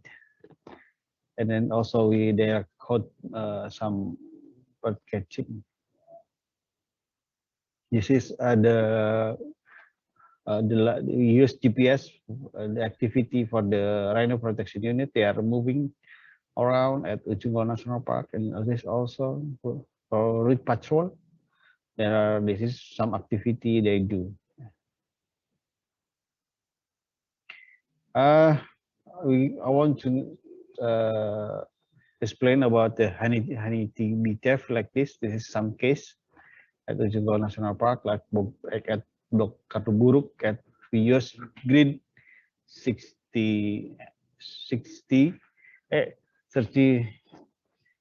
AP coordinate at 054334392544141 at Resort Handelum.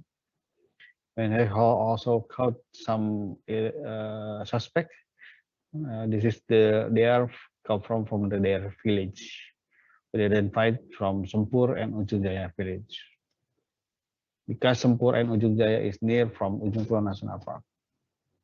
Can see this is illegal hut, where illegal hut are suspecting former bird theft and fish theft.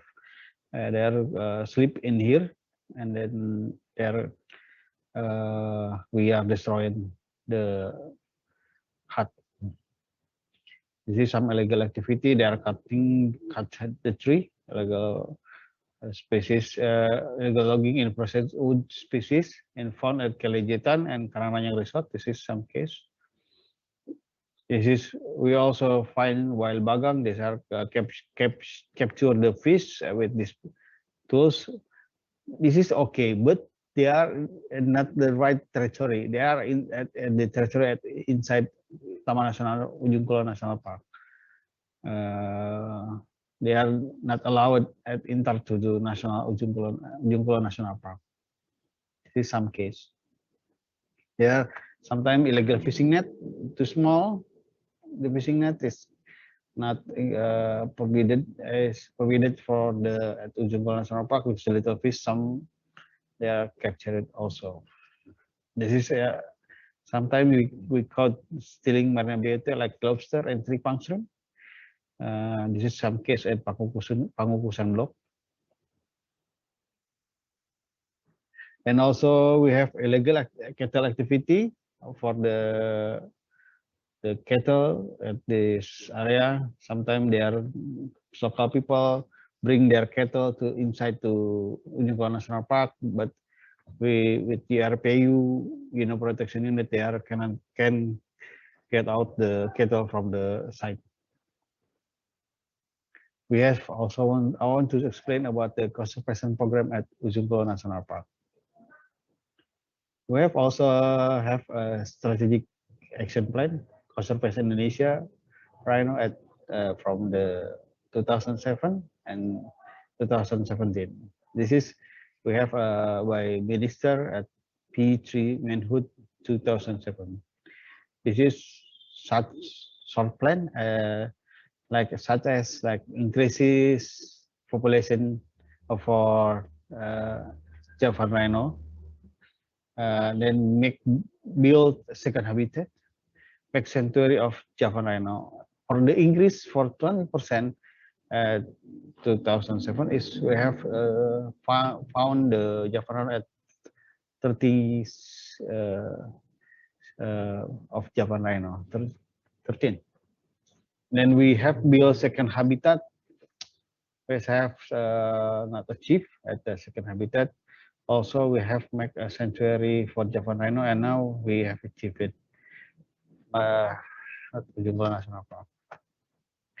The program already do like such as like protection and security. We use people for the local ranger, and also we they are protectionists. They are local people. Before that, they are so many times illegal activity at us. Then we recruit them for the join with us with the rhino protection unit. And also we have monitoring population for Javan rhino, especially like this. We use camera trap. This is some case of activity.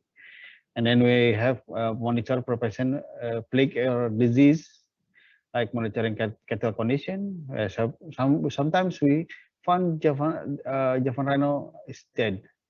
This is some case at 2040. We call it Sultan. They are necropsy and died.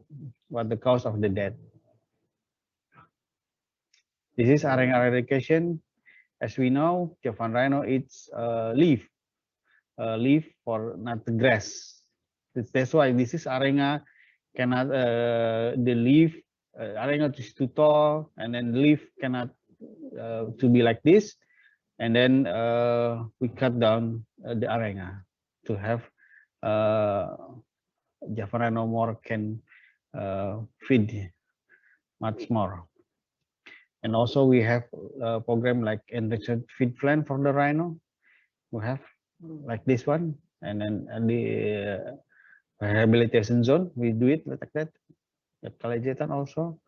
This is grassland optimalization. We have grassland optimalization. This is for the for the bring the Japanese bull to the grassland, and then between Javan rhino and the Japanese bull have a different space, because Javan rhino eats at the leaf at the inside forest, and then the Japanese bull they are eat at the grassland and the open area. We make this open area to have more grass for the Japanese bull, and between Japanese and Javan rhino is have correlated, but they are in this sometimes it's at the same area. We have some recorded local community. This is the activity we negotiation propose, and then sometimes we give them compensation if it is necessary. They are to can have alternative income and or came out from their leave house or to outside Jungkook National Park. We have also program like community development to give alternative program, such as this is handicraft, and for the women, the community for the have alternative income, and then we have flexibility because they are at our nearest local people. This is we have built Javan rhino study and conservation area. We have built some fence in here, and then in here. This is the area of Javan rhino sanctuary study and conservation area. We call it sanctuary. They also we have built the fence for 5 kilometers, and this is the door access. You have the net in here, and the little animal cannot inside, and from the inside cannot outside, and to outside animal. We have socialization for the local people, we get the gathering local people, and also foster group. And then we have a program like Rhino Goes to School. We have to explain or to widespread the information by use mass media. And then this is we call it DNA analysis. Also, we do it from we have for the rhinos from the dung, fresh DNA we have from the dung. We have not tried about from the blood. They call it. We bring to the lab. And then we have some facility research development like this one. How they eat good or not from the rhino. And then I want to talk about Javan Rhino Monitoring Unit using a video trap and trajectory method at Ujung Kulon National Park. This is the team we gathering for the how to make a plan to rhino protection unit, rhino monitoring unit, and then we get this is camera, we have bring our logistic by foot. The purpose for the monitoring Javan Javan Rhino is how we know demographic parameter of the Javan Rhino population size, sex ratio, age structure, natality, mortality, and in Ujung Kulon National Park. And so we have no behavior, and then we know a pattern of distribution on time and space, and knowing correlation space between Javan Rhino and other animals. Knowing virus from threats from disturbance that exists for the Javan Rhino, and so knowing related between individual of Javan Rhino. We have genetic diversity of the Javan Rhino as a Ujung Kulon National Park, and identifies of cause of death of Javan Rhino, and we also anticipate it. This is a grid map of the target at 2020. This is team 1 and team 1, team 2, team 3, and team 4. And which sometimes we try at 2018. And then we try in here area. I will explain about the monitoring. Okay, this is we use camera trap. This is our GPS, still all. We have GPS 61 Garmin 60. This is our camera and compass. This is writing people. This is our logistic, personal use. We have like a bag, cloth, and this is how the place we live in camping tent like this one. This is taking primary data. We have a memory card inside, and then the month we take out replace the memory card for the new one, and the old one we identify and process the data.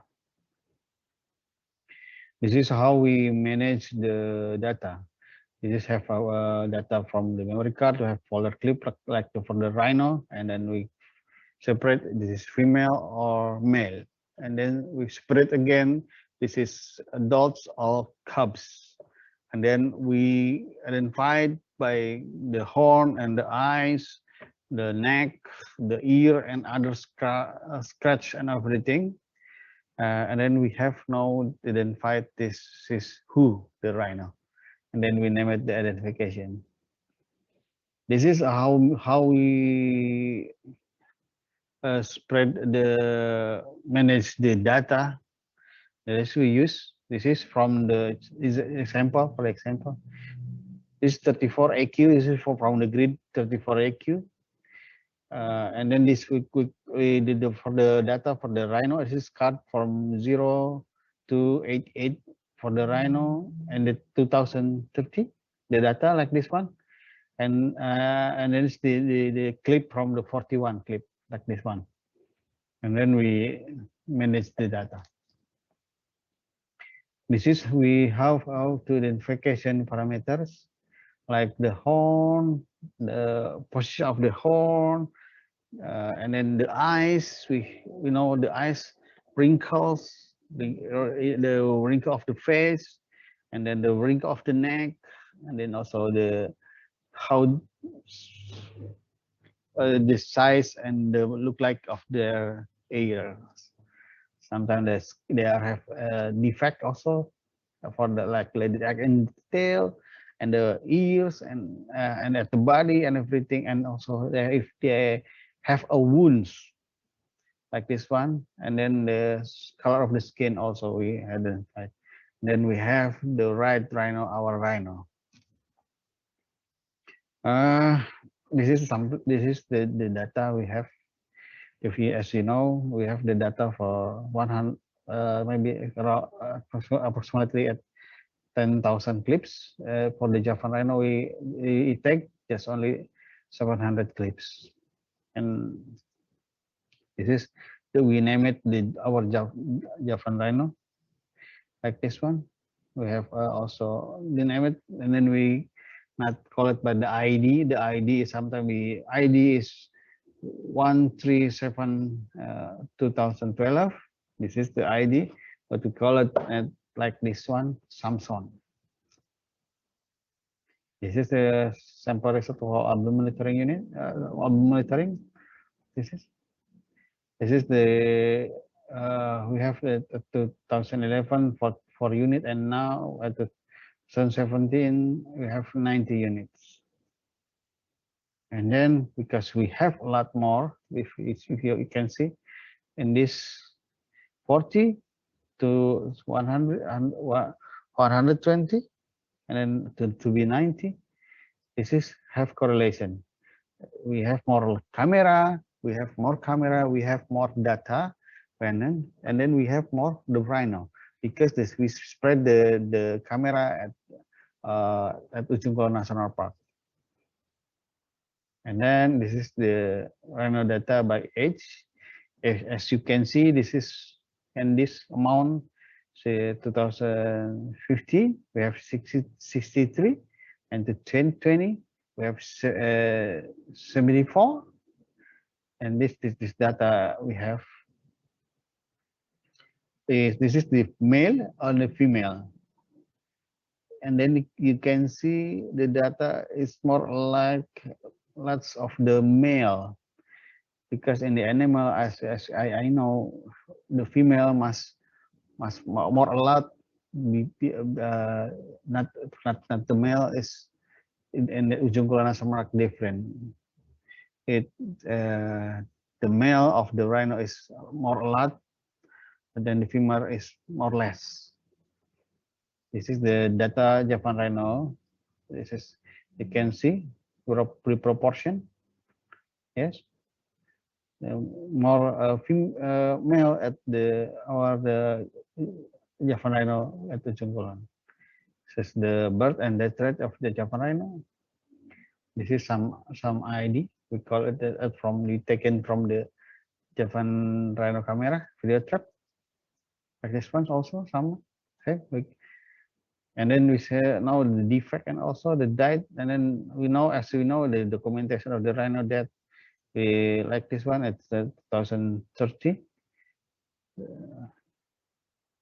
and then the Sultan is died in 2014.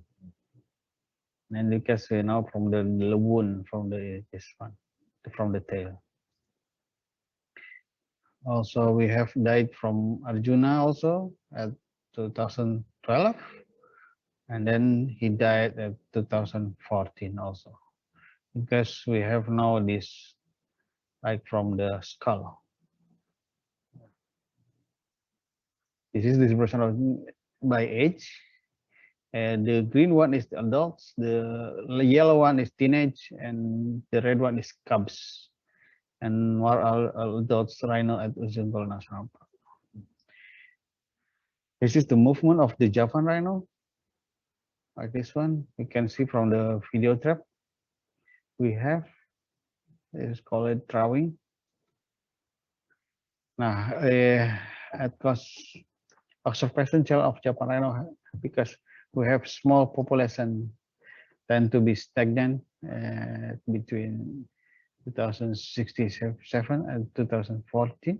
We have only between rate of the 15 to 16 and now 70 because we have more camera. And then we have decreased genetic quality, inbreeding. That would be afraid or the effect of the animal, contagious dangerous disease from the cattle, local cattle, local people cattle, and then lack of public understanding. Lack of people do not know about the Javan rhino. Sometimes they are our Javan rhino they are not know about our Javan rhino because we have the less of the one horn rhino, and the cost of the conservation activity is high and limited human resource. Thank you. And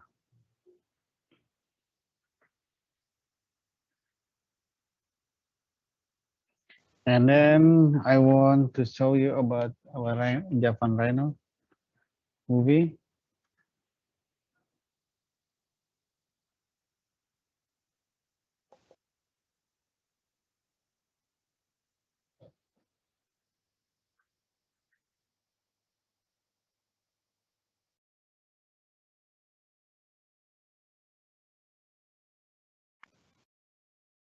Okay, thank you very much, Mr. Suwanda. I think we keep the video for another time.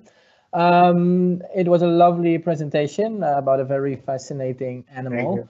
I think a bit of a mysterious animal as well, because it's so well hidden in your dense forests, in your dense national park. So it must be amazing to work with it, but also on the other side, very hard to work with it, because a lot of the data collection and research that you do is probably hands-off, and the actual encounters with the animals is probably very low. There were some questions from the audience. One of the questions, well, actually two questions are more or less the same, is whether you consider to create a second population of the Javan rhino outside their current habitat or current geographical location, and if so, where would you do that, and would you consider conserve them in another place? So more or less, do you do in situ conservation at the moment, but would you also consider to do ex situ conservation? Okay, thank you. Thank you, Mr. Saril. I want, as we know, we have Ujung Kulon also. We have two place to in situ is we are placed at Panaitan Islands. They are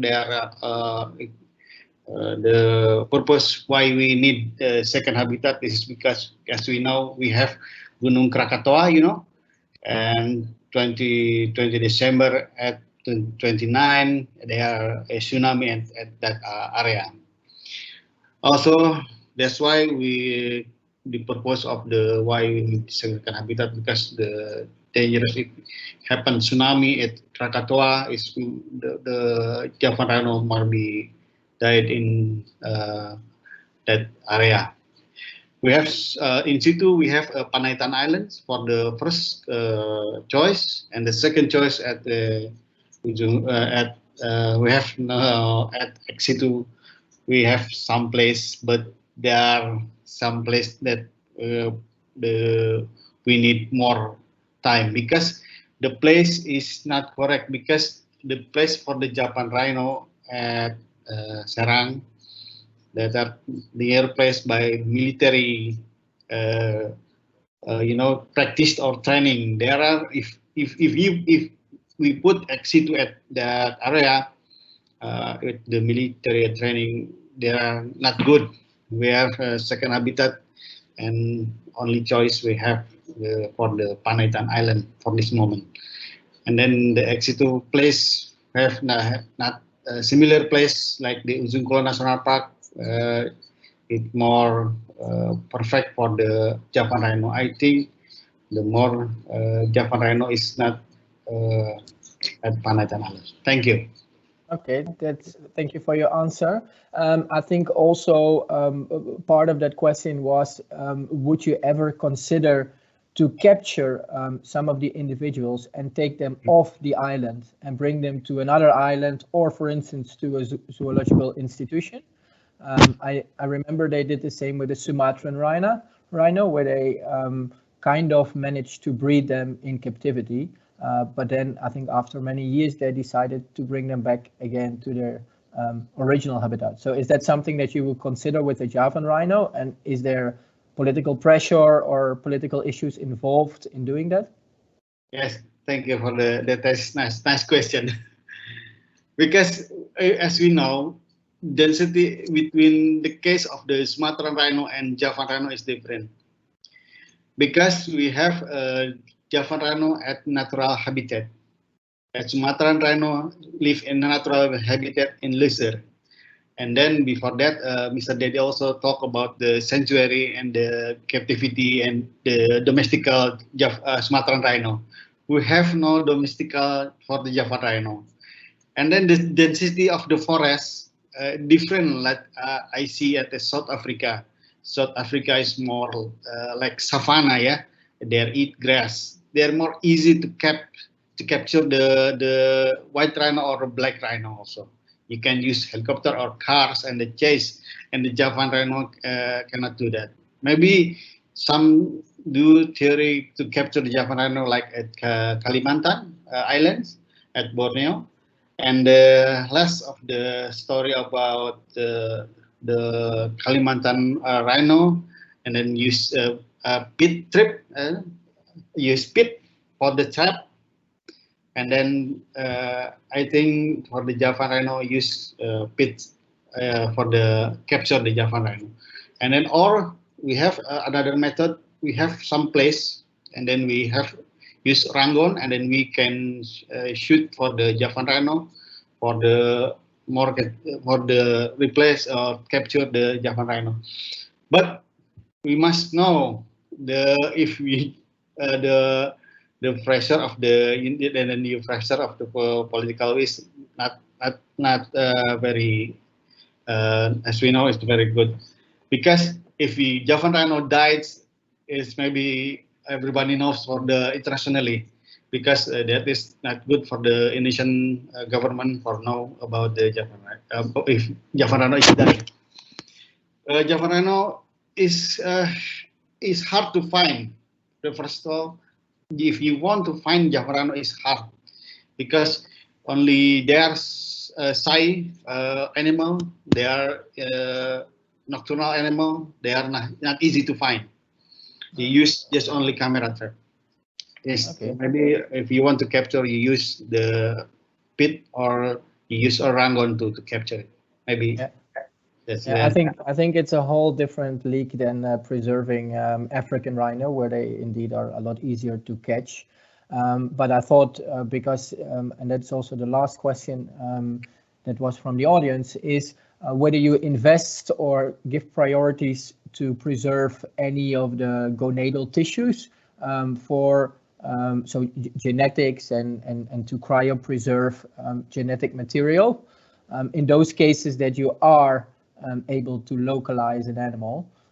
I know, for instance, with the Sumatran rhino, they are actively trying to harvest oocytes or harvest sperm cells. Is that something that you would consider at the Javan rhino, or is that something that you are prepared for in case an animal dies and you reach in time to one of those animals? Yeah. Yes. If as you know, I said at my presentation, I use, if you want to find Javan rhino, you use by foot, not by cars. As we know, if you want to take the DNA genetics, they have just less time, not a long time. If you use the tube and everything, only 3 days more for the good genetic to have the answer for the DNA and others. Maybe we have from the skull, from the bone, maybe, and sometimes if you have no necropsy, the fresh died of the rhino, you can necropsy and then you identify and everything. They have now no more time for the to identify of the analysis what happened to the rhino. The genetic we preserve is like the dung also. The dung also we have the bone from the for the rhino, and sometimes we have the horn and skin. Maybe that's all. That's the you have the genetic. That all. Not we have 74 the rhino. We have the genetic as we know is from the died rhino, not from the leaf of the rhino. If the leaf the rhino is from the dung. Thank you. Yeah. Okay, thank you for your answer, and I completely understand that it's very challenging to find the animals and to work with them hands-on. Well, that was it for the questions. Many thanks for your very interesting talk, and all the best, and keep on doing the good work you do to save the Javan rhino. Many thanks also for Mr. Putera for the talk on the Komodo Dragons and for the second part of this interesting symposium. I'll give the word to Professor Van Zoom and Professor Opsomer to carry on with the quiz, as we said before. Thank you very much.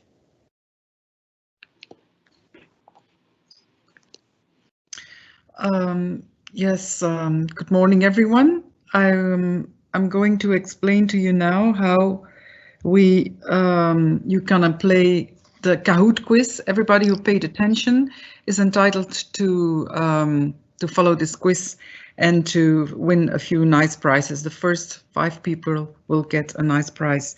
So if you have a mobile phone, you use your mobile phone and via the internet you enter the Kahoot enter game pin, and then you will come and find a website which looks like this one. When you have the Kahoot.it website, if you found it like that, you will be able to enter a game pin here. I will show you the exact pin just in a minute, so please pay a bit of attention to my talk. The pin is not this one. This is just the one that I prepared for purpose of this PowerPoint, but it is a few numbers long, as you can see.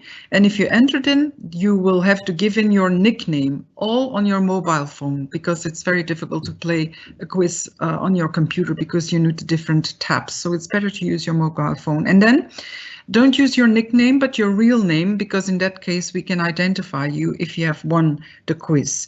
And then you go again, and then you will see on the screen, as soon as you have done this, that you're in, and you will see your nickname on the screen. And I will wait until we have like a larger number of people that we're ready to play the quiz. I think we have a 20-second time delay with Indonesia, so we allow 1 minute for you to answer the question, but you will have to answer in 20 seconds or in 30 seconds for sure because of this delay. So if your name is on the screen, you can play the game, and this is the first question that I will show you then, and the question of this first question of the quiz is, what is the species in this picture?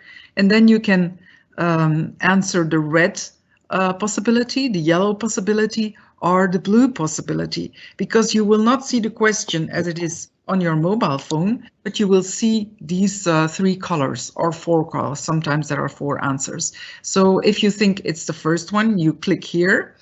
If you think it's the yellow one, you click here, and if you think it's the blue one, you click here. But meanwhile, you will be able to see the questions, because on the computer screen you will see the question and the different answers, but on your mobile phone you will only see the 3 colors. So I think this suffices for explaining. And so now we can go to the real website where I will play the Kahoot quiz now.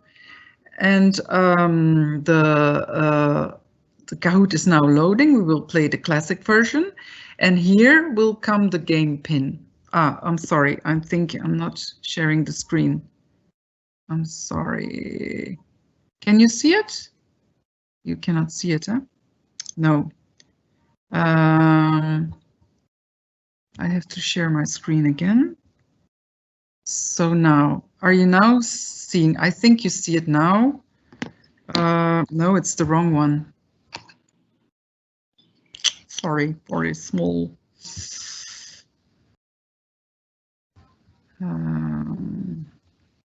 technical problem. I'm sharing my screen and I'll go to the Kahoot quiz. Sorry? No, not again. Okay. Can you see it now? Okay, I think now you see it. Now you can see the game pin. It's Yes, 3436295. I will also join the game. So go to the Kahoot website. Okay, the first one is there already. Perfect.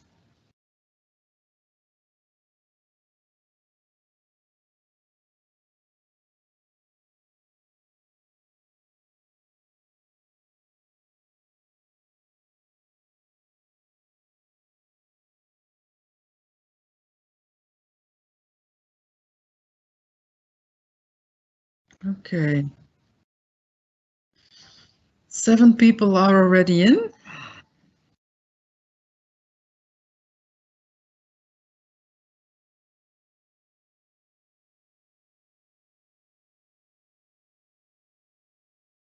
$11,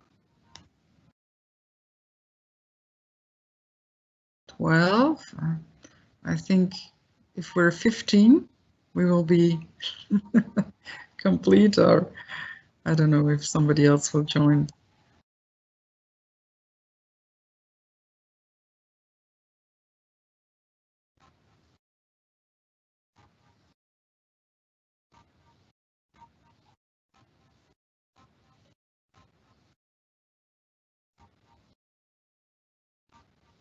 I think 15 will be the. So I think we can start. You already saw the first question. We have 1 minute to answer.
Okay, so the good question was the answer was rhinoceros. Okay, so we go to the next one. Oh, Professor Opsomer is first.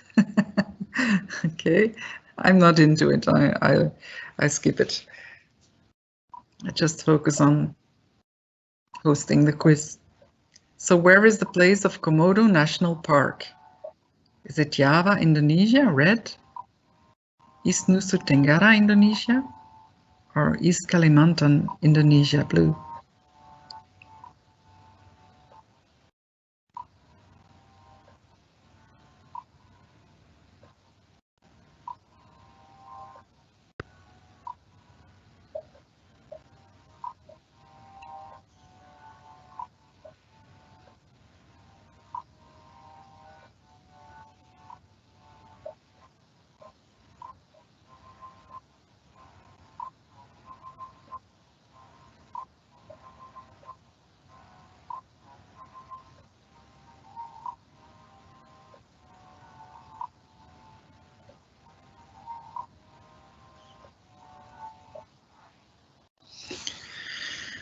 So yes, 6 people had the right answer. It's East Nusa Tenggara, Indonesia. So the next question.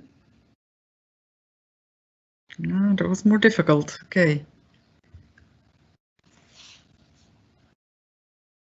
The next one is, where is the place of Ujung Kulon National Park? Java, Indonesia, East Nusa Tenggara, Indonesia, or East Kalimantan, Indonesia?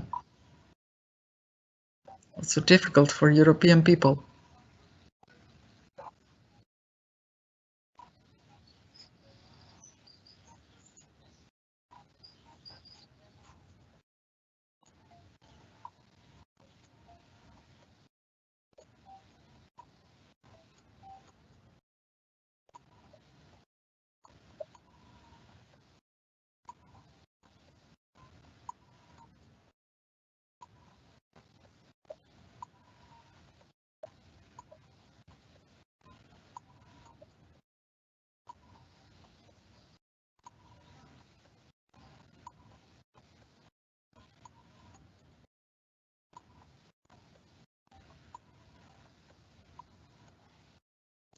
So it was in Java.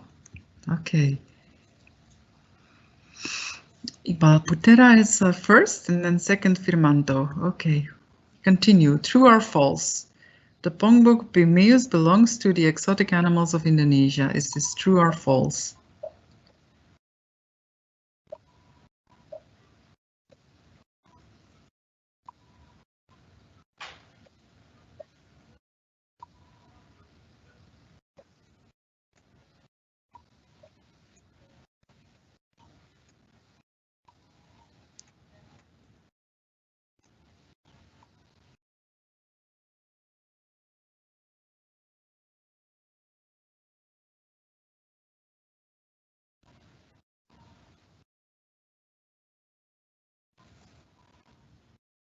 I think 14 people. Oh, 15. Okay, 15 have joined us, at least. 16. Okay.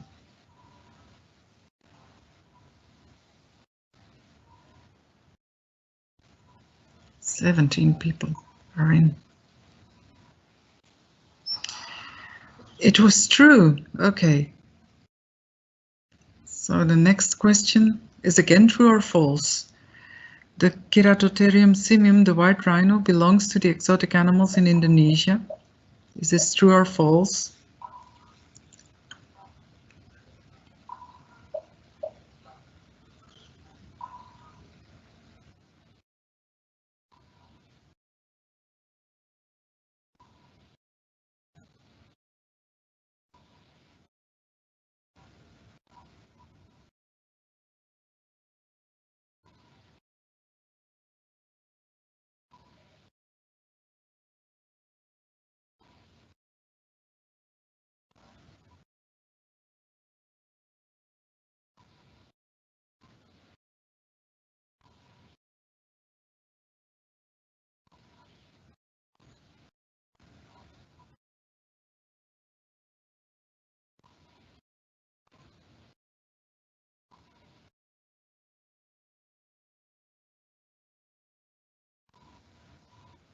Okay, it was false, correct.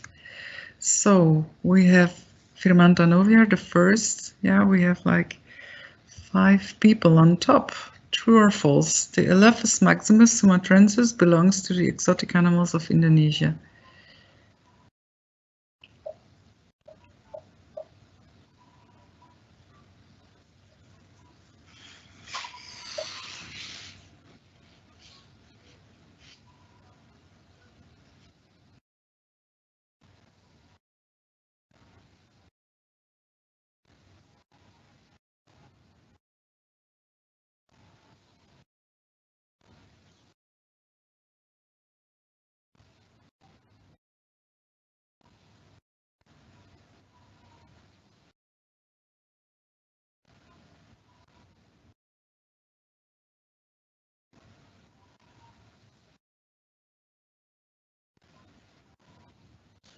Okay, 16 answers.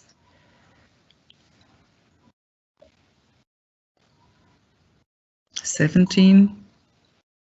Okay, very well. It's true. Dr. Putera is first again. Natalie Legend, the third. Kenny van den Broeke, good fourth one. Yeah, good, nice. Seventh question. Which stage in the orangutan first school is called a university? Is it the nursery, the pre-release island, or the reintroduction?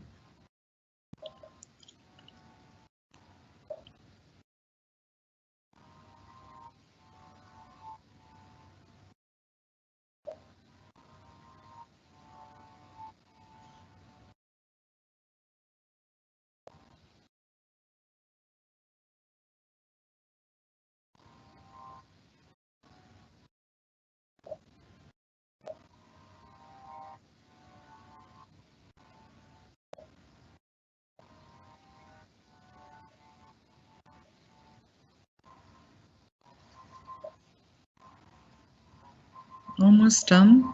13 seconds.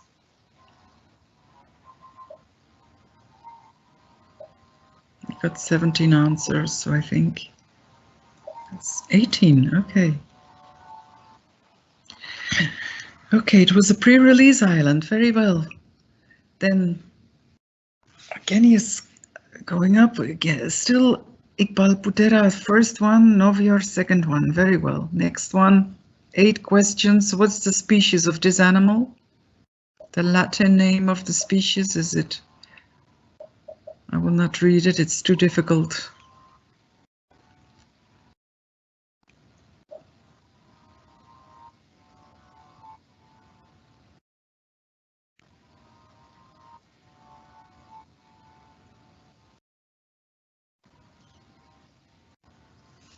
Still 34 seconds to answer. Please submit your answers now if you want to have the prize.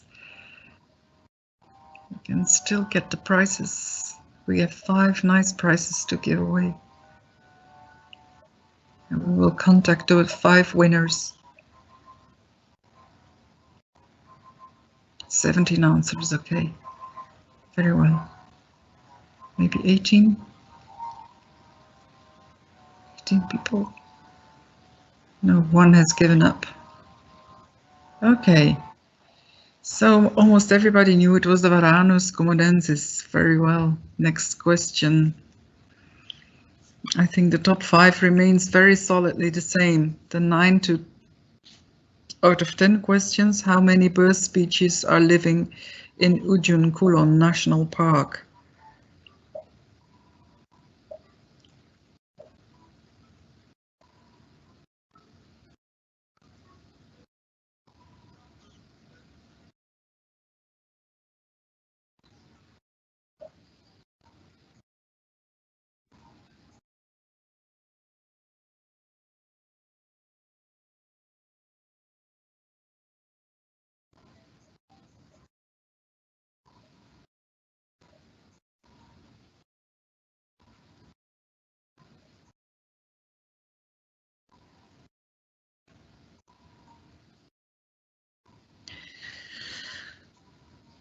Twelve more seconds.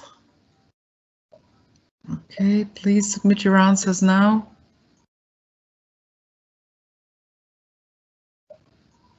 17 answers. Okay, very well. It was 240. And the last question. Oh, that's very, very exciting. Second and 2 have changed places. So the last question will define who is the winner. Prevention, protection, and preservation are 3 principles in biodiversity. Is this true or false?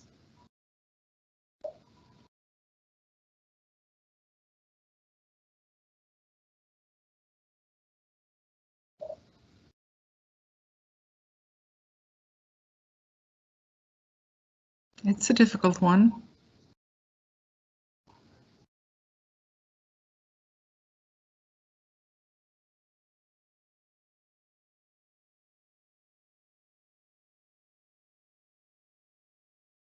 "25 seconds, 11 answers, 12, okay.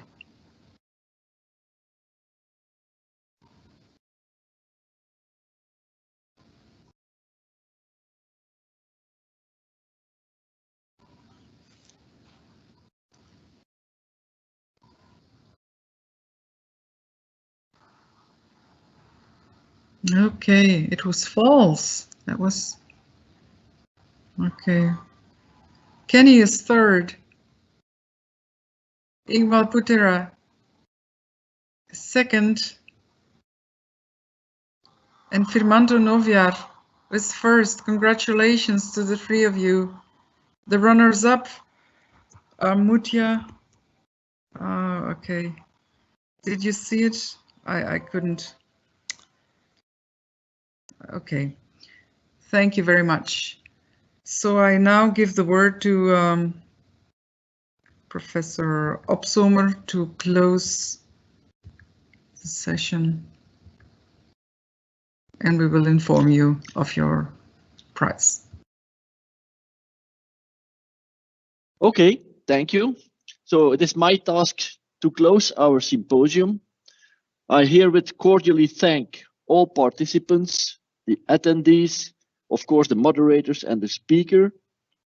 And as a clear sign of appreciation, we have made a certificate which will be sent by email to all of you. You can see the certificate now, and this certificate will be sent to everyone who participated in this symposium. I once more want to thank Gritania and Tuska, without whom this symposium would have never taken place. So thank you very much, Gritania and Tuska, and I wish you lots of success for your PhD. So the symposium was very educational for me. I, example, learned that there is a hospital for elephants and a university for orangutans in Indonesia. So for me, the final take-home message is Indonesia really is a paradise. Thank you very much and bye-bye.